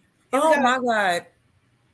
Tasha K, not for nothing. Tasha K might be a the source new of Wendy mine sent Williams.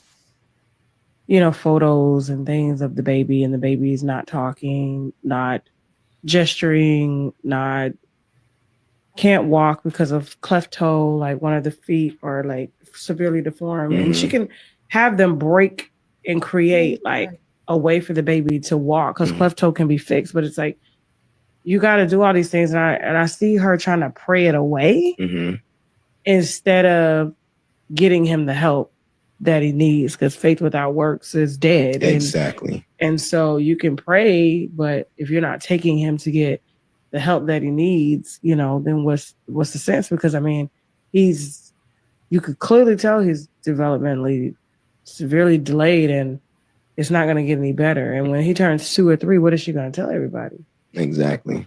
It's sad because, you know, a source of mine sent me, you know, photos and things. The baby be in the background.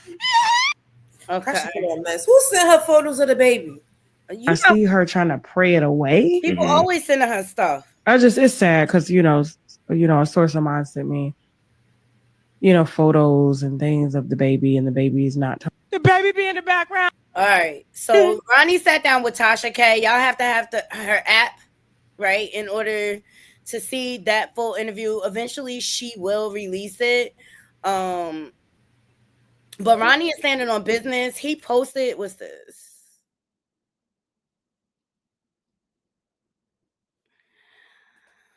Let me see. Let me go to Ronnie's page because y'all know I've been on it. See if he still have it up there.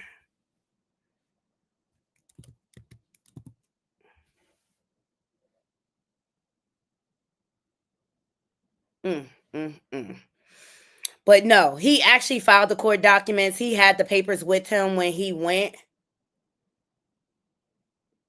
to Tasha K. Even Tasha K was like, "Woo, you standing on business, you not playing." And he was like, "I was sleeping with her around the time." And if you go to Crazy in Love, they had it up there where the doctor gave the conception time frame, and it was the last 2 weeks of December to the first 2 weeks of January. And that's why Blue was like questioning the paternity, because he was not sleeping with her then. Okay. Ooh, child. All right. So the holidays come around, and Chrisean is back on the East Coast. Now, meantime, she's trying to spin a narrative like her and Blueface got married. Bodine debunked that. They not really married, right? And Ronnie confronts her at the mall. The girl right here, the junior right here, weird as a bitch. You weird as stalking shit. me at the mall? You weird as shit. What's wrong? You weird as shit. Ain't nobody stalking you. That's my fucking son. That's my fucking son. That's my fucking son. What you want to do? What do you want to do? I'm calling the car. I don't give a fuck. Call him. Nobody touch you. Call him. Yeah. The girl right here, the junior right here. All right, so Ronnie ain't playing with her. What's this? Oh, that's Jade and Alexis. She got a new house. Ronnie is not playing with her. And as a result of him confronting her at the mall, right, she files for a stay-away order against Ronnie. All right, temporary restraining order. The reason why I'll get into it. He got on an interview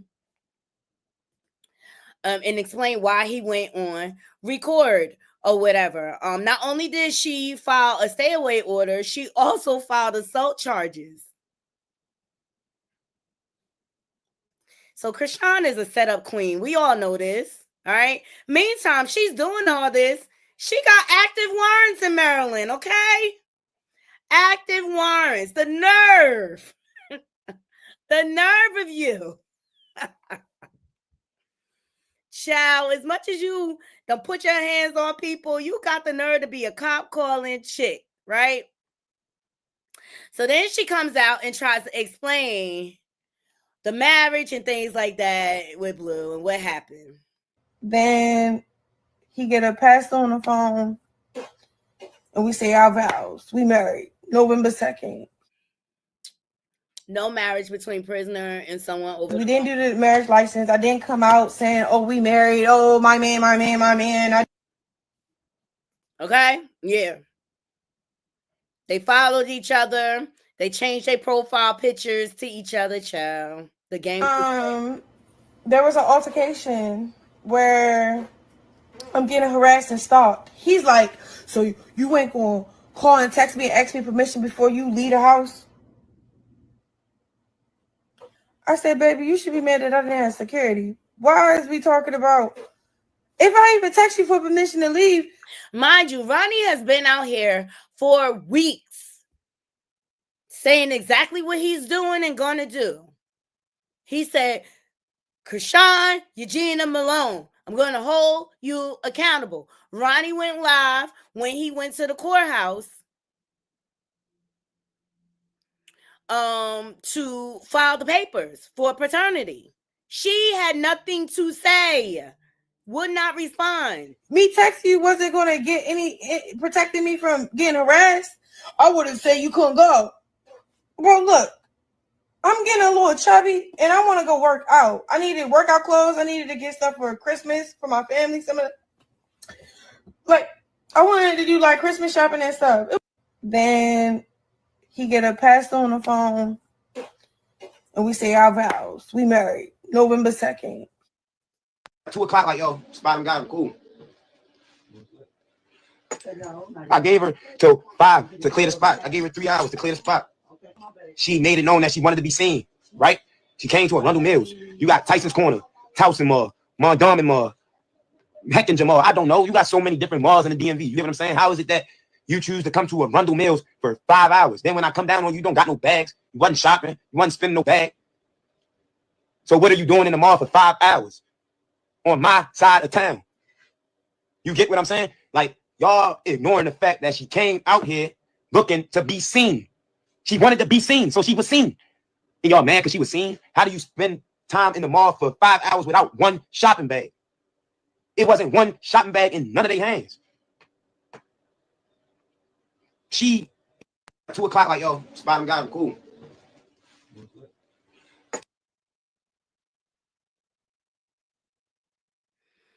All right, so Ronnie approached her. Now, word on the curve is that those two spent Thanksgiving together. Yes. And I think Chrisean was trying to play both sides of the fence so she could set Ronnie up. Okay, so Ronnie has since been served for the restraining order and the stay away order. We all know how she loved to smile in people's face, and it's just ridiculous. So let's get into the recent interview that Ronnie did after all of this. It's crazy.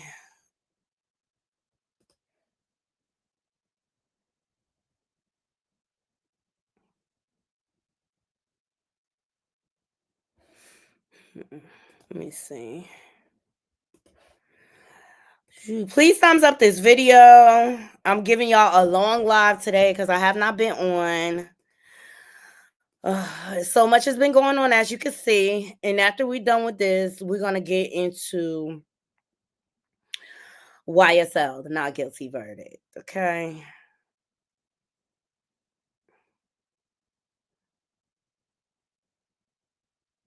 I thought Keisha Cole and her man broke up. Like, what is up with these people? Like, they love to play in our face. It's crazy.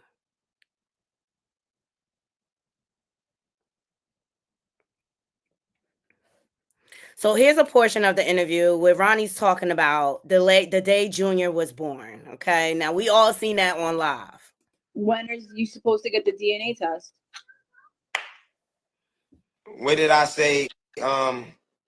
How many weeks did I say that it takes from November? You said it takes like 5 weeks, right? I said 4 to 6 weeks. Oh, 4 to 6 weeks. Okay, I was close. So when did you apply? How many more weeks do you have left till you get it? Well, you know how to do math? I'm gonna show you. Better not to tell you, baby. Hold on. Sure. I got a calendar right here, babe. You see this? This is a calendar. You see this, right? Boom. We're going back to November. You see this date right here, right? This is the date that we did the paperwork for Junior. What does that say? The 6th. What does that say? The 2nd. No. What does this say? What? Oh, November. Yeah, I could see. All right. So November what? November 6th. I got it. All right. So let's count. So from November 6th, we got 1, 2, Okay, so it's been 3 weeks. 3. Hold on. So we got some rock tars in here. You know, we gotta make sure. Okay. What is this? Which number is this? 4, 5, 6. So on the 3rd week of December. Ding, ding, ding, ding, ding. Great. So There on we the go. 3rd week Ding, of ding, ding, ding, December. ding. Phenomenal. So by the 3rd week of December, this should all be resolved. Possibly, if she's, you know, she a track star, right? Yeah, I do know that. But it So is you cold do know weather. she's fast, right? You do know she know how to run, right? So you know what that means? That means she's a runner. She's a track star. She's gonna run away when it gets hard. All of that. She's gonna run. She's gonna evade. When are you supposed to get the DNA test? Okay, so Ronnie's standing on business. He filed the paperwork. Here's another clip. Here we go. Why did you chase her with the camera and in the mall? So I didn't chase her. What you don't know about Chrisean is that she is very manipulative. So the situation which you seen, I'm not gonna say by who. I was told to come to Subway to see my son. However, when I got to Subway, I was tricked into the whole, oh, he's stalking me, he's harassing me. So long story short, it wasn't my intention to put a camera in her and Junior's face. That was my way of protecting myself so that when she plays these police games, I have evidence to show you that I kept my hands to myself. I used my words. I didn't put hands on anybody. This is my way of showing you, along with the rest of the world, that even though it comes off how it comes off on the internet, that's my evidence protecting myself from whatever charges she's trying to put on me, because she's trying to put charges on me to evade a DNA test. She is? How could you evade a DNA test? Get me locked up so that since I'm the one requesting the paternity test, the court can ignore it. If I'm, well, I've never personally been through this situation, so I don't know. But I would assume if I'm locked up in jail, it would be easier for her to evade the paternity test because the court is ordering that it be done. So if I'm in jail, who's gonna request the paternity? You don't have your rights when you're in jail. In jail, I mean, I know you probably don't know. I don't know if you've been in jail, but they do give paternity tests in jail. They do. But that's neither here nor there. So why did you chase her? Okay. So they do still do paternity. And the important thing is he kicked off the process. So he'll still be able to activate that even from if he's locked up. Were able to spend time with him before? Like hold him or anything like that? Yeah, when he met him before? Yeah, that's what I was trying to tell you earlier. When he was born, he was born in Baltimore. I was with Chrisean when her water broke. You get what I'm saying? So I seen him. Yeah, I seen. I'm telling you too much. Long story short, I seen baby boy when he came out the hospital. Shut the. Okay, let's clarify, because people are trying to run with this narrative saying that he was in the room when Junior was born. He said he seen Junior when he got out the hospital. Keep that in mind. You were at the hospital when she had the baby? Next question. No, I need to know that. Next question. I want to know. Please. Next question. I'm gonna just say I know who cut the umbilical cord. Okay? He know who cut the umbilical cord. Keep that in mind. Okay. So you spent time with him before then? Yeah. Yeah, he's not a stranger. He's not a stranger. He's not a stranger. That's my son. That's crazy. He's your son? You feel like in your heart that he's your son? Hey, I ain't gonna get ahead of myself, because if he's not, y'all gonna have a field day with me. I already know y'all is. But I ain't gonna lie, I feel like it's a chance. It's definitely a chance. We're able to spend time. Okay, so that's you. Let me tell you something. Ronnie has been consistent. All right. He also did a live with Chrisean's best friend, ex-best friend. Yeah, he was set up. He did a live with Chrisean's ex-best friend, AJ. Now, AJ has been very vocal about the way Chrisean lies and things like that. All right. But she knows everything. And that's why look, remember when she had Tasiki jump and Tasiki brought up AJ? And Chrisean was like, she the ops. It's because of what she knows. And Chrisean does not want to be exposed. So let's check this out. Fair use commentary. Shout out to Lola T Lounge for this. Why are women everywhere choosing Tri-Sculpt from Sonobello? Check it out. Snatch waist. Loving.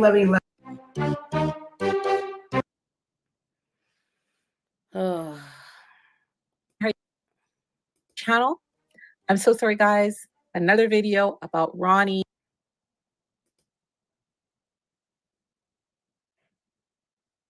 Watching right now. I did say I would not be posting him and that I would only be posting if something important comes up. And well, it looks like Ronnie has violated his restraining order. Oh my God, this girl is so non-biased. It says here on the restraining order that shall not abuse is one of the conditions. So correct me if I'm wrong, would it not fall under shall not abuse? And I'm talking about all of the online antics that have occurred since. What about all the online antics that Chrisean does? I just can't. I don't get these content creators. They don't know how to remain biased. It's crazy. It's a restraining order. And Ronnie posted a bunch of stuff to his Instagram stories. This one, he's saying she set me up, got mad at me because I asked her where Junior's coat was. It's cold outside. And then it shows a message here of somebody telling him that she is back in Maryland. This one he said, do you want to know how I got Chrisean and Junior drop? And in this one he's saying, stop telling me to take her to court. She is evading being served. Come on now. Right.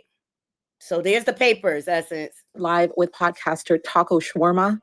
So Chrisean's ex-friend AJ was also on the live and she was making some new claims. She was saying, let me tell you, Lola, I don't agree with a lot she says. Let's just say that. That Chrisean told her that Chrisean Jesus was Ronnie's baby. And Ronnie was claiming Chrisean invited him to meet him at the mall. But if y'all remember on his Instagram live, he said his cousin told him her whereabouts and that he went to the mall to serve her with legal papers. And they were also basically showing us what their motivation was. Give him a fucking DNA test. Because it's just drama.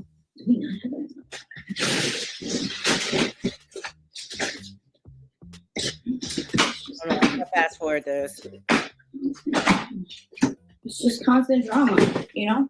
Like consistent drama. Just give him the DNA test. Right. And if it's not his kid, then he'll have nothing to say. Now he's not the father, then what's the problem? And that's what I say. Just give him the DNA test.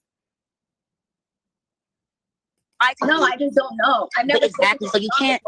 But the problem is that you're making statements and you then are turning around and saying you don't know. So I wouldn't even make. Yeah, and this is my thing. Like she want to attach herself. This is what Couture Bay was talking about. She probably haven't not even been following Chrisean Rock and Ronnie and all of them, but she going to attach herself to the story because all she care about is the click and the view. And now you want to act all ignorant and I don't know what's going on, but you got an opinion? Like, stop it, girl. Make a statement if I don't really know or find out what's going on. What statement did I make? You're saying you're not asking questions. You literally said that she should give him a DNA because he said he's been seeing the baby. He hasn't been seeing the baby. He has really no proof of that. Carlissa said even to give him a DNA so he can go away. Carlissa is a clout chaser just like him. Carlissa doesn't even talk to Blueface. Her own son doesn't even talk to her or like her. She doesn't even know what's going on. She's only seen the baby one time. Okay, what's your affiliation with him? I'm the blogger that keeps up with them, so I know everything. Okay, you're the blogger? And I did a 4-hour interview with Chrisean. So, like I said, I don't been following this story for a long time. So my whole thing just is, I'm not here to disrespect you though, but what I'm saying is just basically like, Why would she give him a DNA if she already had a DNA done and knows who the dad is? What sense would that make? He's not going to stop. He's clout chasing. He just stalked her. Prior to Contrave, my eating. She's obviously a Christian animal. You're not going to no jumper. You're not going to connect the WAC 100. You're not going to do anything, nigga. I'm on your neck because you played with me, and until you apologize, I'm going to stay on your neck. I need you to know that I'm going to fuck with your soul forever and ever because you know I'm not bothered by you, right? All right, perfect. But I want you to know I'm on your neck. You will not get no Hollywood opportunity. Wow, what was that all about? What is this all about? Ronnie seems to be just burning bridges everywhere he goes. Somebody fill me in on what that's all about. You like you was a Disney princess on ice, sir. Or something. You let a top slide you, bro. You a big back Bryson got put out her house. This big back Bryson got put out her house. Taxes. It looks I'm like Chrisean's blogger, so let me do your taxes. Everybody, it looks like this blogger set Ronnie up seriously, and he not used to all of this. The rock cars that don't got no common sense. They like, all right, Chrisean Rock mess with her, so let me go mess with her. Now, all these people got scammed out of 200K, almost 300K. Hold on, though. Did she tell you how she's staying in the MGM Skyloft in Las Vegas? Did she tell you that? Did she tell you that? Listen. Did she tell you that she got evicted out of her house? She keep trying to pop it online. Did she tell you she got evicted? She can't even pay her rent. Did she tell you that?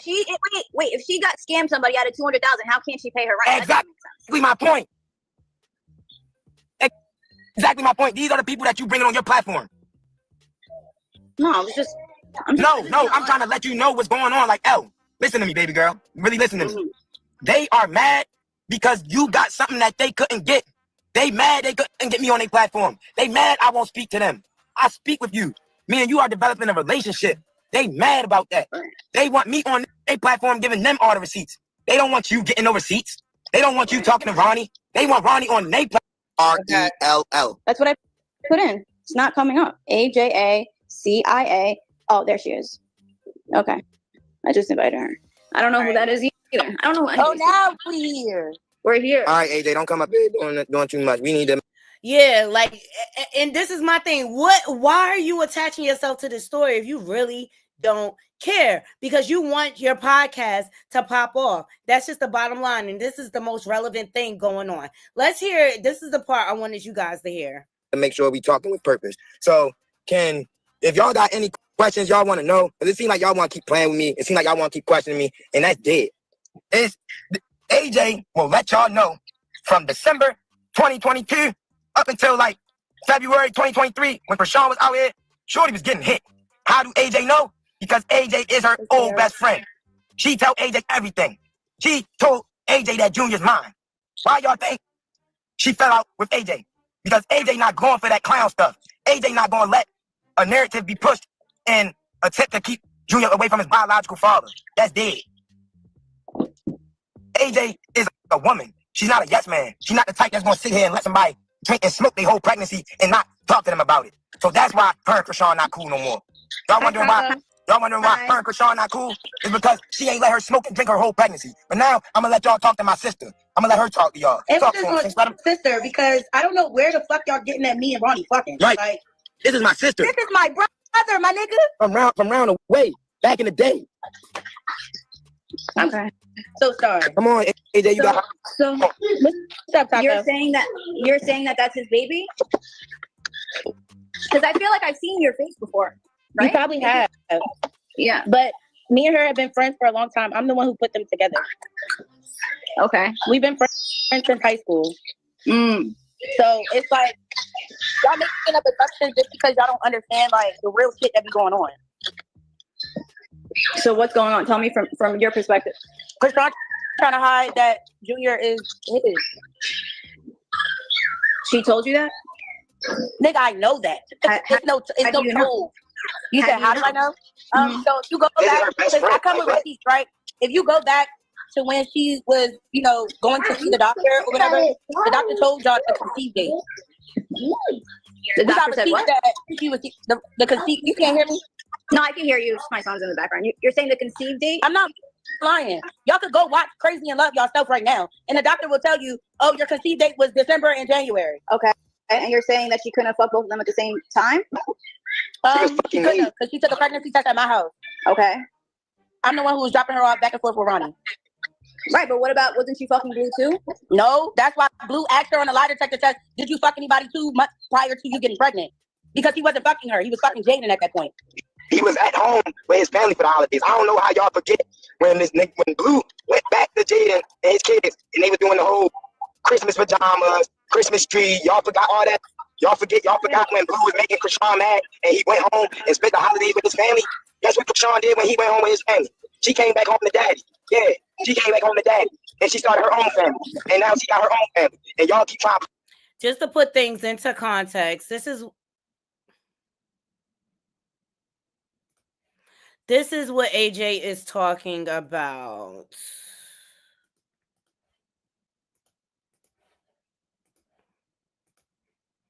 Okay, so your date is September 19th.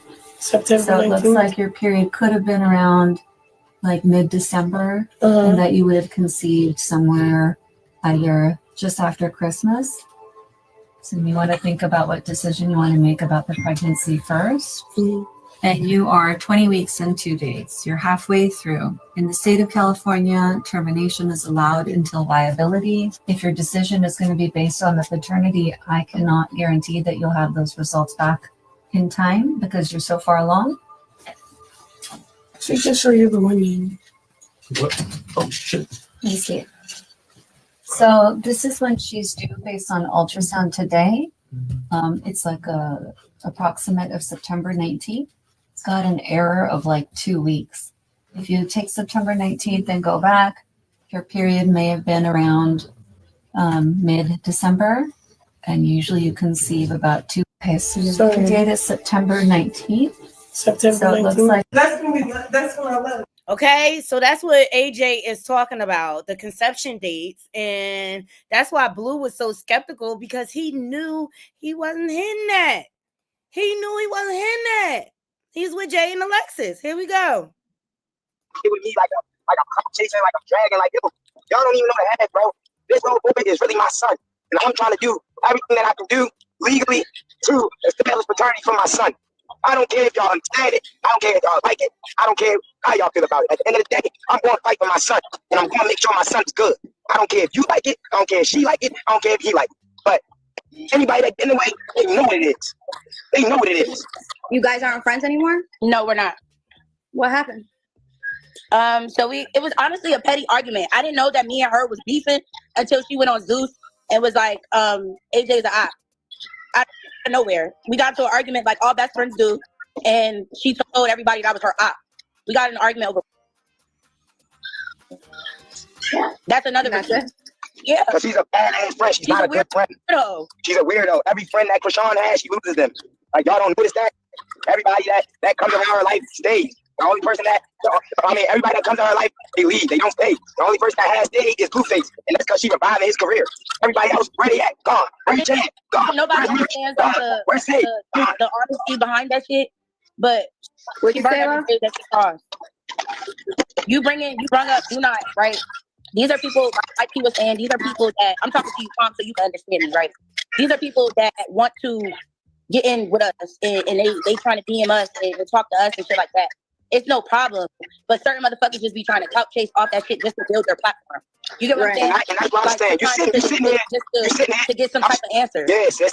Let her know, sis. Like, on the head, sis. That should be weird, because at the end of the day, like, sure, we had no problem talking to y'all, right? We had no problem. We don't have no problem. We got receipts.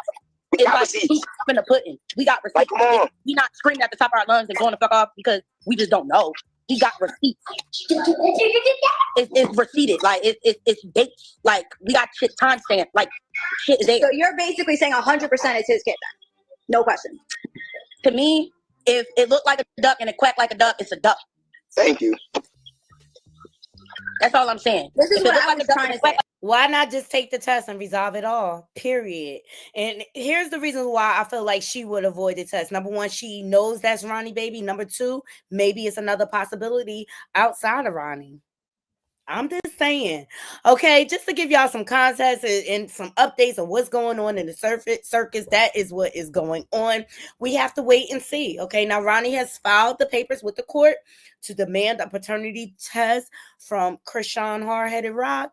Okay, so let's see what her next move is going to be. The reason why I feel like she wanted the world to believe that it was Blueface baby. She needs to keep herself attached to Blueface to remain relevant. But you know, at the end of all of this, even though she lied, even though she has publicly assaulted people, she still has 4.9 followers. It just doesn't even make sense to me.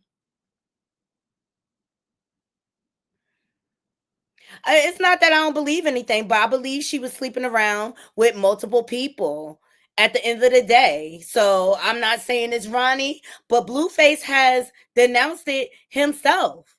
The baby. Shall I show you? Mm-hmm. Shall I show you since you want to come in my chat? You must be a rock tard. Mm-hmm. You must be slow. You must not be paying attention to what's going on. This girl is so thirsty for fame and clout. She will do anything to stay relevant at this point because what's her talent, really? Look, Blueface words. I knew there was something off. I don't think that's my baby. That DNA test was a little weird.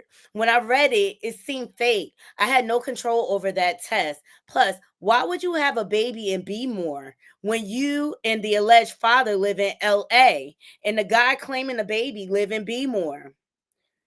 Then he says, I ain't even think about the papers. The papers was folded up and beat up. LOL. Maury test ain't never looked like that. It's my DNA test. Sit your ass down. Why are you acting like that? It's my DNA. You are not the father, okay? Like, stop playing with me. We deal with facts over here. We are not Delulu, like the Rock Tarts, okay? Blueface even posted that he did his own DNA test.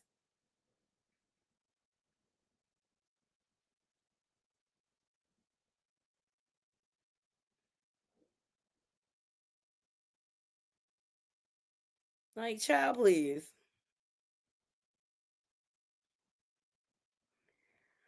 He been not claiming this baby, but Chrisean has to still draw the narrative because number one, he locked up. Mm-hmm. And mind you, she is the setup queen, okay? Ronnie deleted a guy for her, and she went and snitched on him. Now, he was able to get a light sentence because California has self-defense laws.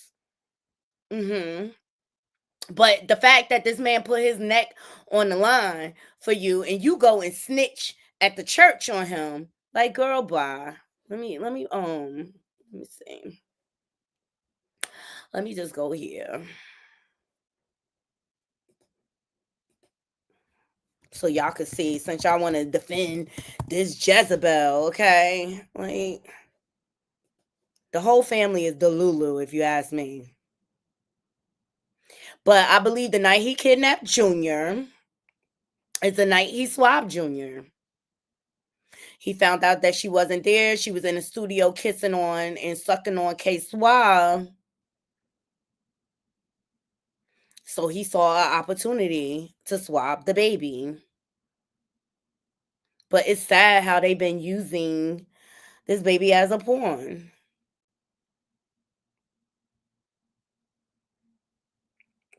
And it's her fault because here we go.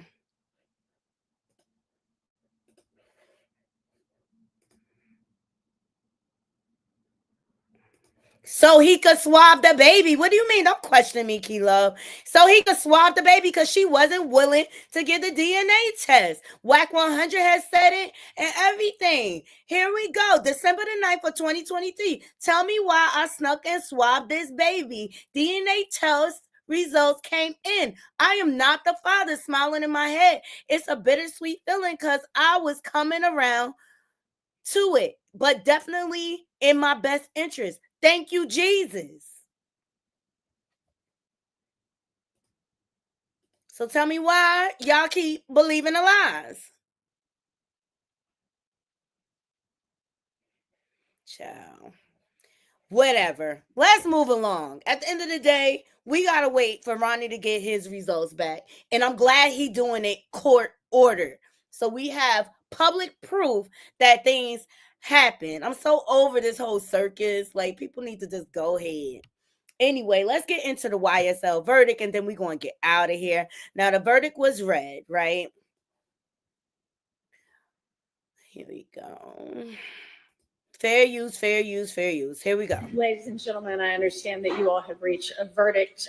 Mr. Foreperson, is that correct? All right. And was it unanimous? All right. And this verdict has been filled in and signed and dated by you, correct? Or for each defendant. All right. I noticed that Mr. Kendrick's verdict form is dated December 2nd. Is that because that's when you all reached the verdict with regard to him? Okay. And then Mr. Stillwell's is dated today. Okay. All right. Mr. Kendrick, you have been found not guilty on all charges. Mr. Stillwell, can you please stand? You have been found guilty on count 64, possession of a firearm by a convicted felon, and not guilty on every other charge.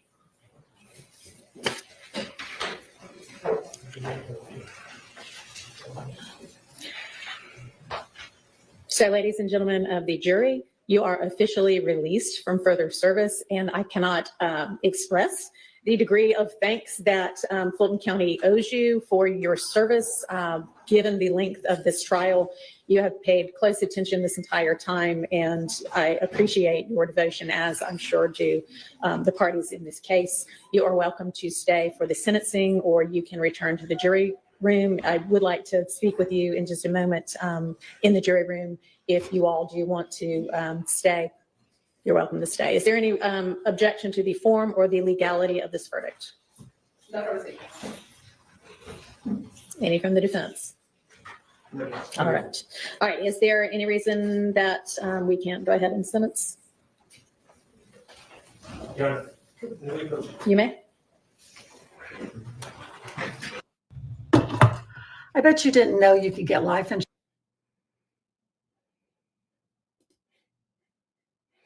Okay, so there you have it. All parties were found not guilty. Shame that anyone that's held in our jails have to go through that, but he's doing fine. What do you know about the circumstances surrounding that? Not a whole lot.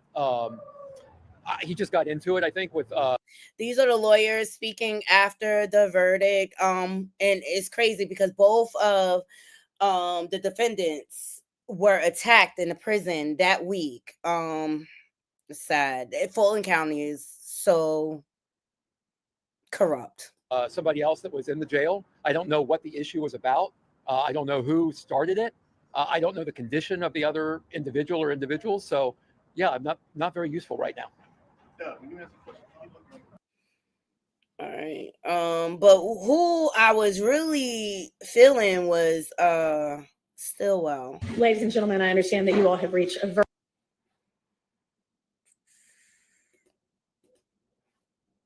Here is Stillwell after the verdict. 30-year-old about turning his life around and having a second chance at life and making it mean something and being there for one's children and for one's family. So I'm just so happy, excited for Shannon. I'm happy and excited for his grandmother, who I was able to hug, and I'm happy for his kids, and I'm just very hopeful that this is a turning point and there's great things coming in the future. Max, is this a fair and just verdict, do you think? Absolutely. Absolutely. The jurors, we asked so much of the jurors, and they really scrutinized the evidence, and they demanded real evidence, and it wasn't there. And so we are thankful for the jurors, and it's just a great day. Did you get to talk to the jurors? I did, and I'm not going to comment on the discussions with the jurors, but I will just say I think the fact that they deliberated for 4 days, and also that just the amount of time that they put in, they certainly scrutinized everything, and they did their jobs as jurors, and we are appreciative of that and so thankful. Can you reiterate again what he's only found guilty on one charge and what that means for the future, him getting released, all that stuff? So he was found guilty of possession of a firearm on March 17th, not the day of any other crimes. It was the day that he was arrested. And there was a gun that was registered to his girlfriend that was found near the scene of where he was arrested. And that's what he was convicted of. Judge Whitaker, we are so thankful to her for having an open mind. A lot of times when you take a case to trial, you just get the maximum sentence for daring to take on the state. Judge Whitaker did not see it that way. She gave Mr. Stillwell a time served sentence for the time that he has served, followed by probation. Mr. Stillwell has a couple, or I think one other criminal matter that needs to be resolved. I am hopeful and optimistic. It's nothing like this case. It's a case that was picked up while incarcerated. And we're hopeful that there will be a quick resolution to that case, and Mr. Stillwell will be able to get back to his life and his children and his family. Do you think he'll be home by Christmas? Is that... I'm hoping. That's not unrealistic. I know you don't want to get into exactly what Couture said, but what do you think their one sticking point was? I don't think there was one sticking point. I don't think there was. Well, let me tell you, he's a good attorney, and he did a great job of defending his client. So he really got off by the hair of his chinny chin chin. So a lot of you may be thinking like, wow, Young Thug should have really stuck it out, right? But I'm thinking that he made the best choice in his decision, because he still, even though he would have been absolved of the RICO charges, he too also picked up GUN charges. Okay. So I just think he made the best decision possible in his case or whatever. And Fulton County is no playground. Okay. Fulton County is no playground. Like people, it's like a war zone, and they were in there getting hurt. All right. And things like that. So their life was on the line, and Young Thug's dad reacted to the trial as well. Now, he didn't necessarily agree with Young Thug's decision, but he also respected him as an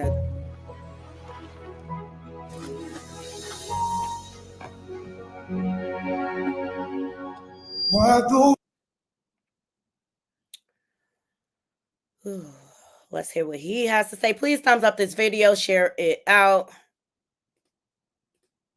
Like he wanted to do. You know what I'm saying? He did what he felt like he wanted to do.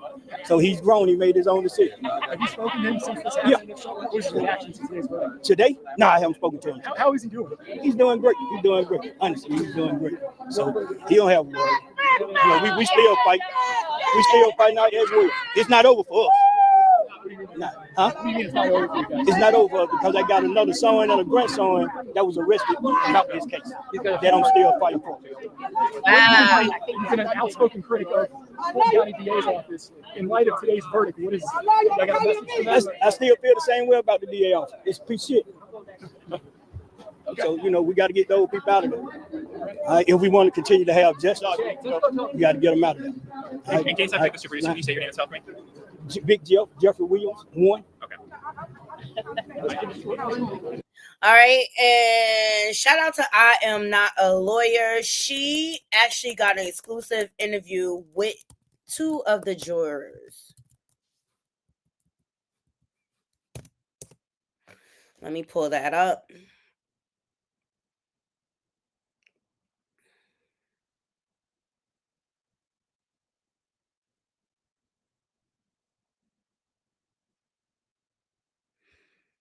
Let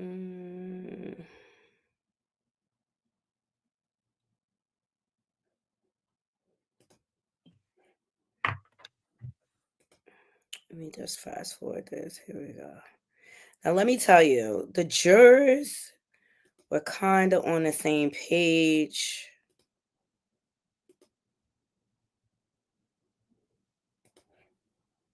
When I got selected because I had just participated in the grand jury at Fulton County, so I thought I couldn't get called again. And they called me for this, and the fact that they selected me, I was like, come on, man, like again. So I mean, I was surprised, but I wasn't surprised because honestly, I didn't really know much about Young Thug, and I had just moved to Fulton County a couple years before that, so I didn't know much about the county, the gangs, anything like that. But I just couldn't believe that I got called again because I had just got selected to be on the grand jury, so it was a shock for me. You just moved to Fulton County, got selected for the grand jury, and then this one? Well, yeah, not just. I think I was. When did we get picked? 2020. When did we get called? 2023. Yeah. 2022. Yeah, I have been in Fulton County. Yeah, so yeah. So in the summer of 2020, I think, is when I did grand jury. And I moved to Fulton County in 2020. So I had only been there a couple of years. Most of the time that I've been in Atlanta, I lived in Gwinnett County. So I had kind of bought a house, and then like all of a sudden I got all of these jury summons, and I got selected to be on the grand jury. And then 6 months later, I got selected to be on this. And I just knew that it was going to like take me out. But it's so easy to become a podcaster with Riverside. You just need a concept this and a way to record video. it. Here's how it works. Shout out to I'm now a lawyer for this interview. You gotta move. There's something about me. I mean, I like to think of it as a good thing. There you go. No, for sure. Okay, and then 508, how about you? How did you feel about getting selected? I was like, me? They want me? They want get OT? And this was like my very first time ever doing jury duty. So I was like, well, I know what's going on. I had so many questions going through my mind because I didn't want to make the wrong decisions. And then the only thing that was really going through my mind is like, I didn't know which case or, what it would be. So I was like, these people's lives would literally be in my hands. So I was nervous. Yeah, it was, but I put it on my chin and just went for what I knew. Yeah. And then 387, you want to tell us about how you felt about being selected? And when did you find out about the time frame, which obviously was incorrect, being that it took longer, but like tell us about that a little bit. I think we got our original summons, like we said, 2022, 23, January 5th. I will never forget. Game Man was there all day. And then I didn't go back until like October. And then got selected November 1st. Looking for it kind of shed light to the fact of y'all are kind of inhuman in certain situations, and it has nothing to do with what the facts are. Like it should be fact based, not my opinion. Most whole has nothing to do with what decision you want us to make. Present a case and kind of stick to it. I think her, Dexter Montgomery, was in that same boat for me. And then it was somebody else I can't remember, but it's more so like you brought people in to make it seem like the care was there, and that's not what I got from that message. I also do like Sumlin because I feel like he was kind of giving it back to them. Like he was like one of the ones that was like kind of like, don't play with me, like don't like I'm a child. Like so, at that point we were ready for somebody to kind of And you guys you're aware of what happened to Antonio Sumlin Moontung afterward? No. So based off of his testimony, and I don't know if you guys tuned in, but the way that the questions began being asked was, here is your plea. And are you saying number one is true or false? Number two is true. She went through. And because he basically went back on a number of those factual acknowledgments that he had to say, he actually ended up, his probation was revoked. He ended up being sentenced 5 years. He's back in jail. Yeah. That's crazy. That is deep. That's no, that's terrible because like, right. And he, oh, wait. I'm sorry. Wait, hold on. I said, I'm thinking Antonio Sledge. You said something. Yeah, that's what I mean, Sledge, not Sumlin. I meant Sledge. Sledge. Okay. I was like, I'm telling y'all wrong information because my mind. No, we knew what you were talking about. Yeah, Moontung. Okay.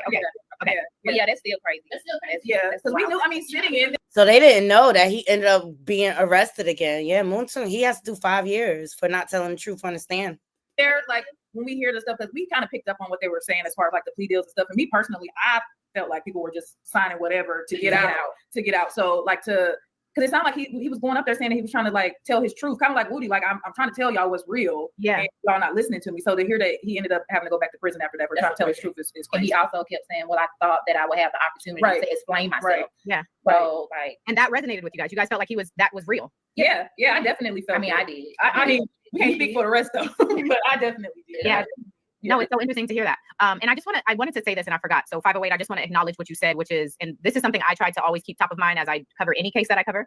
These are people's lives and there are real victims, right? And so on both sides, this matters. And so I never, even if I am being funny or saying whatever, that is never to be disrespectful or to discredit the families of victims. Like I want to make that very clear about who I am as a person and the platform that I have. I want to be very respectful of that. Obviously, we're having a conversation and all of that, but that is never to take away from the seriousness of what this 170-day trial was. So anyway, I just wanted to call that out because I appreciated you saying that. No, and I appreciate you just kind of, piggybacking off of it and letting people know that you are not alone. I mean, I can speak for all three of us. We definitely kept that in the back of our heads. Yeah. So, Even being in there and seeing when they read the verdict, it was heartwarming to see the response of the defendants, but then also I could see from the Zoom camera the families that were leaving out. And I just assumed that they were families of victims. And I know that like it's people hurting on one side, people happy on one side. So, it was never lost on us that there were actually people in there that were impacted on both sides of it. Right. And we want to be very sensitive to that. 100%. I want to kind of stay on the witnesses, the aspect of the witnesses. I am so curious because there was obviously gang, right? The allegation is that, YSL is this criminal street gang.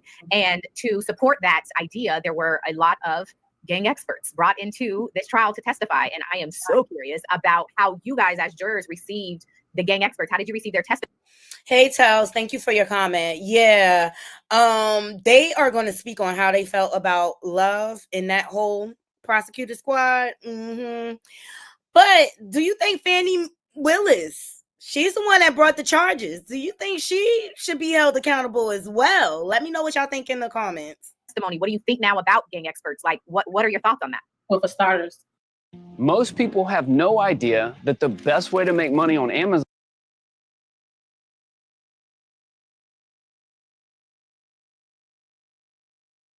experts. And CSI, we're all kind of experts at this point. That's on our resume. I want to acknowledge what you said, which is, and this is something I try to always keep top of mind as I cover any case that I cover. There really are, these are people's lives and there are real victims, right? And so on both sides, this matters. And so I never, even if I am being funny or saying whatever, that is never to be disrespectful or to discredit the families of victims. Like I want to make that very clear about who I am as a person and the platform that I have. I want to be very respectful of that. Obviously, we're having a conversation and, you know, all of that, but that is never to take away from the seriousness of what this 170-day trial was. So anyway, I just wanted to call that out because I appreciated you saying that.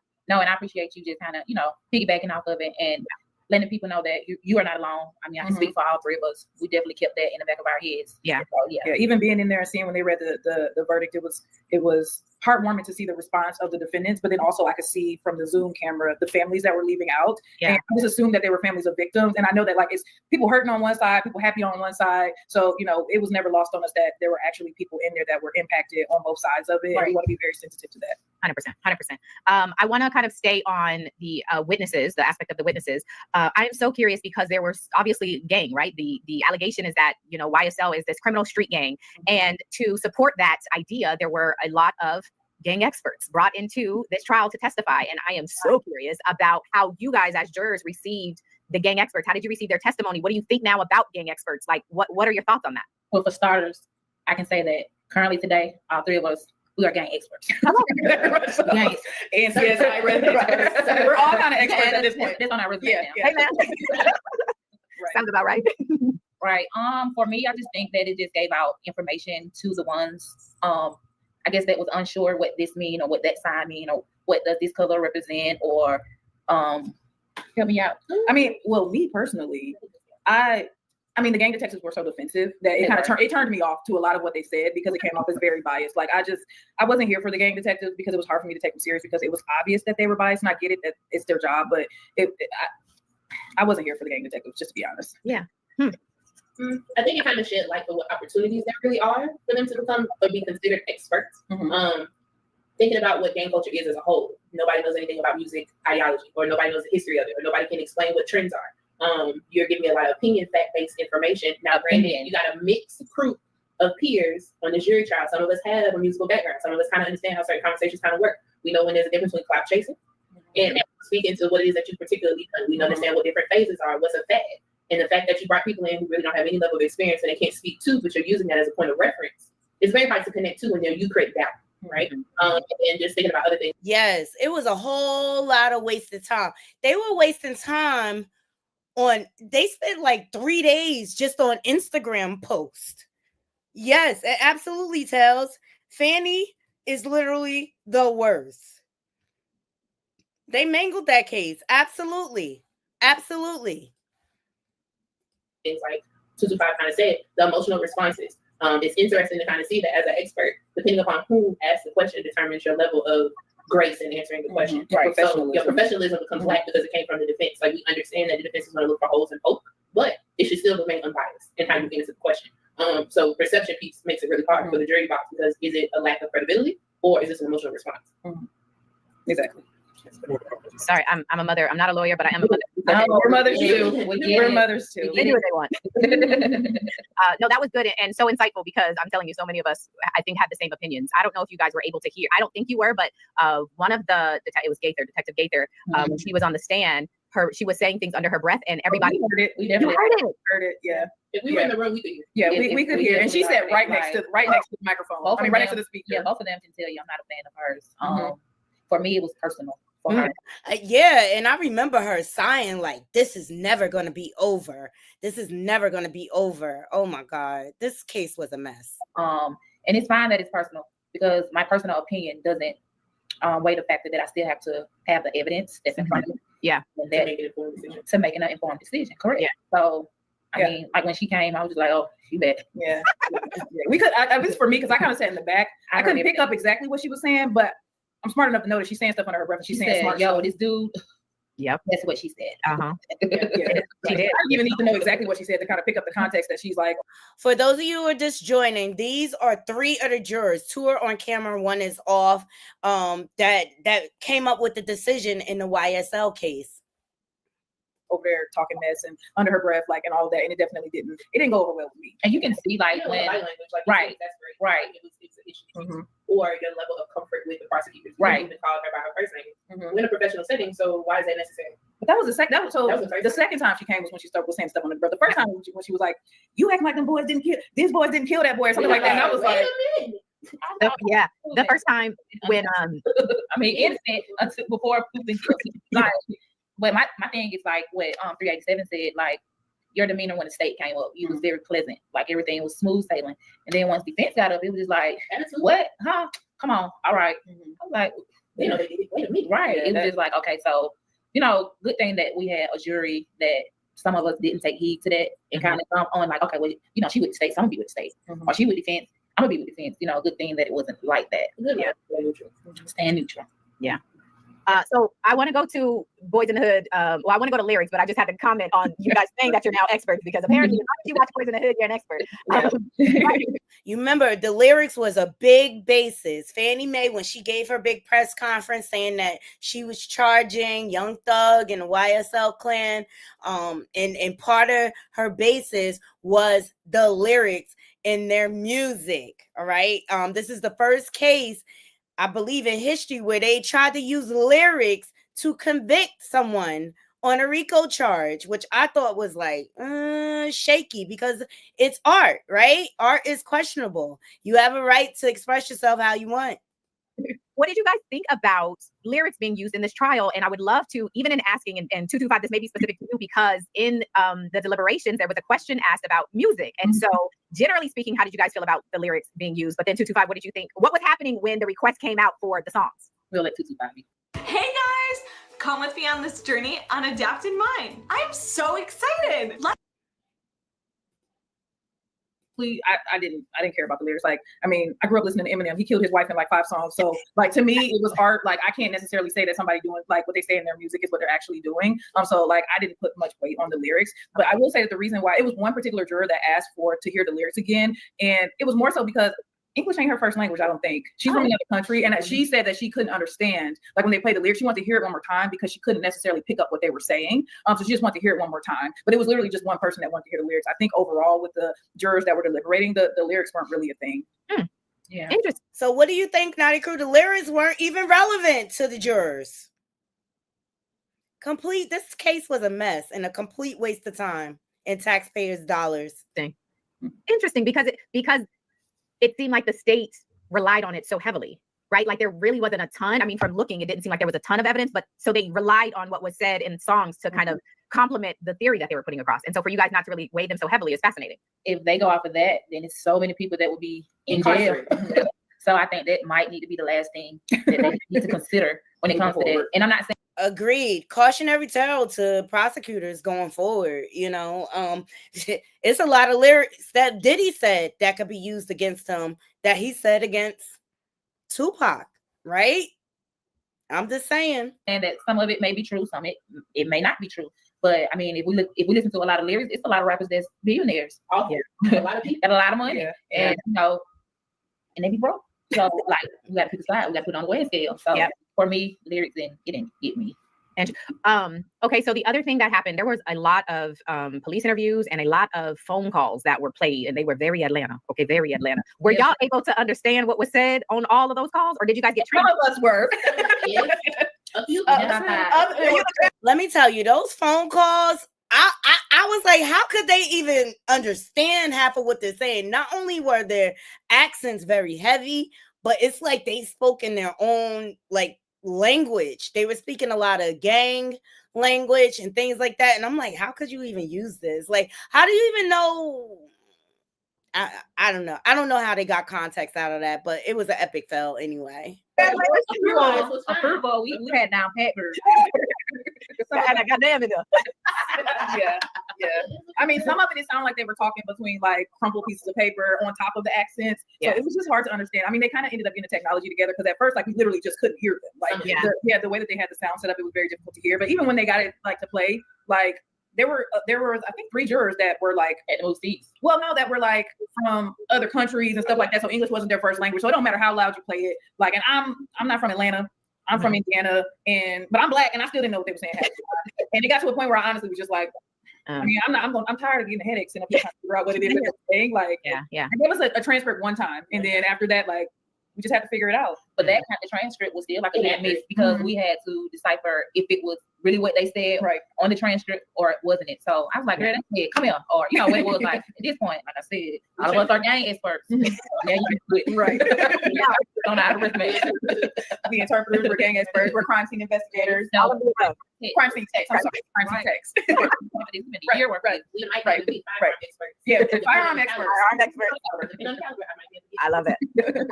I have a few chats over here. Let me just call them out before I kind of move to the next set of questions, just because I don't want to miss anything. So give me just a second to just call out a couple people. Galactus is being funny. They always say I should do merch. So that's a shout out for merch. Melanie is saying, are you ready to hear about the chaos y'all missed? What did you think about the long breaks, June until end of July? So there were so many late starts. There were so many half days when it came to Judge Glanville.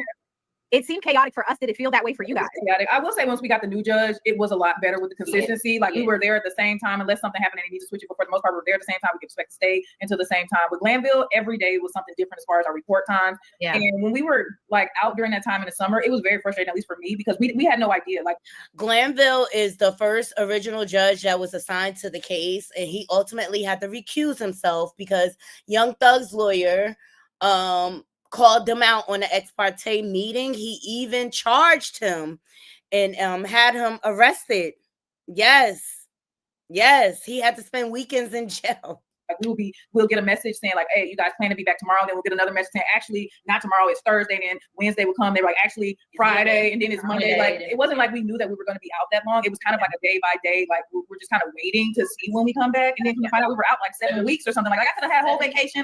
But we couldn't do anything because we were kind of on call. Yeah. And every day they kind of just updated us as to whether or not we would come back the next day. So and we couldn't really be around people. So it was like, I guess that's why. I think it's a great idea. House sitters get somewhere to stay, and we, the house owners. Terrible. So it's like, okay, we about to go over, 387 house and 225, and like it was like your birthday. Yeah, something. Yeah. So like we family now. We are family. We are family. I got some new juror nieces, and I love it. We got our curfews. So this will be a good transition because you mentioned that we were talking about the difference kind of between the judges, and Nikki is saying, what did you think when there suddenly was a new judge? And so you were talking about the 7-week break in the middle of trial. It's all of a sudden, hey, there's no trial. We'll let you know. And then you come back and there's a new judge. What is happening? What do you think when you come in and I mean, it was like, I personally thought maybe it was like a health thing because we knew that Judge Glanville had that dog and stuff like that. So, I mean, we had no idea, but like we joked that, oh, this is season 2. Like we just come in and it's like, this is a new season. There's a new judge. And then we got here, like most of the defendants were gone. We're in season 3. So like, it was just, everything was so unpredictable and all of that to begin with. It was just kind of like, oh, of course, like something else done happened. And they're not telling us because it seemed like it was a lot that was happening that we weren't being told about. Right. Or like, I know some stuff we weren't supposed to know about, but some stuff it seemed like we should have known and we were kind of out of the loop. So it was just another thing that like, we out of the loop. We just got to come here and sit and take our notes and keep it pushing. So. Yeah, I also think it has something to play with how we started as well. Nothing has ever been clear and concise. So I know even though for everybody else that's watching, it's like, how did you feel? We never had organization. Like it wasn't like going into work and getting your idea of what your job is. Yeah. So like you show up, you're a juror, meet us at this time on these days, and we'll tell you when something changes. And it was like, oh, let's add an extra layer. Stay off of social media. Don't talk to your family and them. Don't watch the news. Then you wake up and get to work 2 weeks later. It's like, oh yeah, by the way, I would like if y'all don't do this. So it's like. Yes, Tells. I love that comment. Tells from the Purgatory said they thought the jury wasn't going to recognize the fact that they were constantly abusing the law. It was the exact opposite of Black excellence. They should be embarrassed. Absolutely. It was a circus. It was a whole circus. You kind of don't have an expectation because you're never given enough information. Right. Yeah, we weren't given like a juror description of anything to expect or anything. So we were just kind of all going into it like blind. So it was just kind of like, all right, it's something different. That we got a new judge, so tomorrow, right. We just got to show up and take our notes and keep it going. Have you guys seen the clips of what happened when you guys were not there, but before Judge? Have you guys heard about the ex parte now? You know about the ex parte? No. Okay, so Woody, right, had a meeting An ex parte meeting, meaning it was the judge, Woody being a witness, and then the state, the defense was not there. That's why it's ex parte, meaning like one side. And so there's this big fuss about this because the defendants are arguing that they have a right to be there. That is essentially what started the ball rolling on Judgeville getting recused, Glanville getting recused, excuse me. He got recused. Oh, so he was recused. And it's actually not because of the meeting, but because after the defense attorneys filed motions to have him recused, he was supposed to send that off to another judge. He didn't. He just was like, I'm denying it. And so it became a problem, basically. That's a very condensed version. I have the recaps you can watch. But that seems like a whole bunch of legal mumbo jumbo that kind of like. But what is so interesting is that there's this really tense moment that happens between Brian Steele, right, Jeffrey Williams' attorney, and Glanville, where Glanville is saying, tell me how you found out about the ex parte. And Brian Steele is like, no. And so he's like, if you don't tell me, I'm going to hold you in contempt. And so Brian Steele ends up getting arrested, basically. They don't put the handcuffs on him on the camera, but they take him to the back. And it's like it's a whole moment you guys missed. That sounds about right. Like I went there. Like we were probably in the next room. I mean, it was crazy though, because I can imagine that it's been a lot of crazy stuff because, like, to be honest, we could hear a lot of like heated conversations. We couldn't actually hear what they were saying. We were really right outside of the courtroom. So especially when Glanville was there, I mean, I think there was a couple times with the new judge that it seemed like they were like yelling, but we could actually hear that they were yelling. So I don't know if this happened like while we were in court or when we weren't. But I mean, it's crazy. I shouldn't say this, but I mean, I guess I'm happy that it happened that way because honestly, I thought maybe he was sick or something. Like we always wonder why he had Jack. So I just thought that maybe it was like something medically that he had to go. So I mean, also yeah. Been longer than a year. I mean, How many days we did? But we did 372 days of surgery. Yeah, I think that the new judge definitely helped speed things along. Yeah. So while I mean, it's unfortunate. Goodbye and good riddance, Glanville, because we would have been there till this time next year. For real, yeah. I mean, the breaks, the comfort breaks. Oh, the comfort breaks. Yeah, no, we hated the comfort breaks. Yes, because it'd be 225 hated the. Don't have to. Oh, that was me. 225. I tell everybody in the jury, don't go to the. You ain't got to go to the bathroom. We're not interrupting this. Go to the bathroom. Go back there. You're gonna be sitting back there for 2 hours. Yeah, because these comfort breaks turn into 2 hours. Y'all better hold it. We are adults. There are trucks. Then there's the truck. The GMC Sierra. All right, you guys. So there you have it. That's from the jurors. Please go over. Hold on. Please go over to I'm Not a Lawyer, but okay, go to her channel if you want to see the full interview with the jurors. All right. So they kind of felt frustrated, just like we did in the public with the trial. Let's just say I'm glad it's over. Now, as far as Young Thug, a lot of you may think, wow, he should have held out, right? He may have been acquitted on the RICO charge, but he still was caught with a lot of GUNs in S's in his house. So that could have possibly brought more charges and he would still remain in prison. So I feel like he did the best thing he could in that situation. Now, to be on probation for 15 years, child, I hope they can renegotiate it. And I believe the judge put in a clause, like if he does good for a certain period of time, something like 8 years or something like that, they could reconsider shortening his probation term. So let me know what you think in the comments, you guys. I'll be back tomorrow because there's way more stories I want to cover. Tommy Lee, her blicky wound. I was like, what the Megan Thee Stallion is going on? Okay, she has been shot in the foot or whatever. So I have the commentary on that. I want to get into Tia Kemp basically going back on her word and signing up for a second season of Auntie Podcast. Who else I want to get into? Joe Biden pardoning his son. I want to have a conversation about that. So yeah, let me know what you think in the comments. I appreciate every last one of you joining me and being patient with me while I was out sick. Okay. Leave it in the comments. Let me know what you think about the YSL verdict. I thought it was just and fair. But I also feel like the prosecution and Fannie Willis needs to be held accountable for this circus that they created. And most of all, let me know your thoughts on Couture Bay ripping Jaguar wrong to shreds. Okay, you are not valid, honey, and nobody's afraid of you. And her minions, Lemesha Fuller and Adria, being debunked.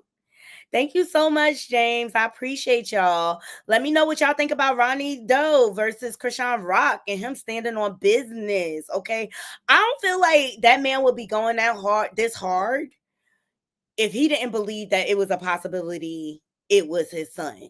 okay? But let this be a lesson. Ronnie's being a man. He's trying to be a good father, possible father. Don't knock this man, okay? He was laying in that bed with that woman. He knows that. AJ knows that, okay? And this is around the time when Crazy in Love rapped and they saw the playback, and shout out to King Lexus. She pointed this out yesterday on her show. Blueface found out that Chrisean brother Mookie was basically playing in his face the way the Rock Tart family does, and basically set him up for that fight with her father, okay? And I believe he broke up with Chrisean, and that's when you seen him posting up with Jay and Alexis in the Christmas photos. And I believe Chrisean was butthurt behind that, and she flew back home and was sleeping with Ronnie as revenge. I believe that in my heart of hearts, and I believe it's a strong possibility that Ronnie is the father of Junior, and he is the only one that cares about this child, okay, and his well-being and his health. So I say let him do what he got to do, and just give him the DNA test. Like, if you really believe Blue is the father, you can end it all by giving him a DNA test. And to all her enablers, hate all those Rock Tarts, like her sisters, all of them. They should be ashamed of themselves for not holding this girl accountable for all the drinking and smoking she did with this baby in her womb, okay? And for her neglecting her child, not taking him to the doctors to get him the proper care, because it's more important for her to be on a camera and chasing clout. Like, she always talking about somebody chasing her for clout. You're the biggest clout chaser, ma'am, okay? And that's all I got for you guys. I appreciate every last one of you joining me. We'll be back tomorrow morning and on top of this tea. Until next time, Naughty Crew, I'm out. Oh, and shout out to everybody that donated to the channel. Chantel, thank you so much. Psalms, thank you so much for all your donation. I appreciate every last one of you. Mwah. Later.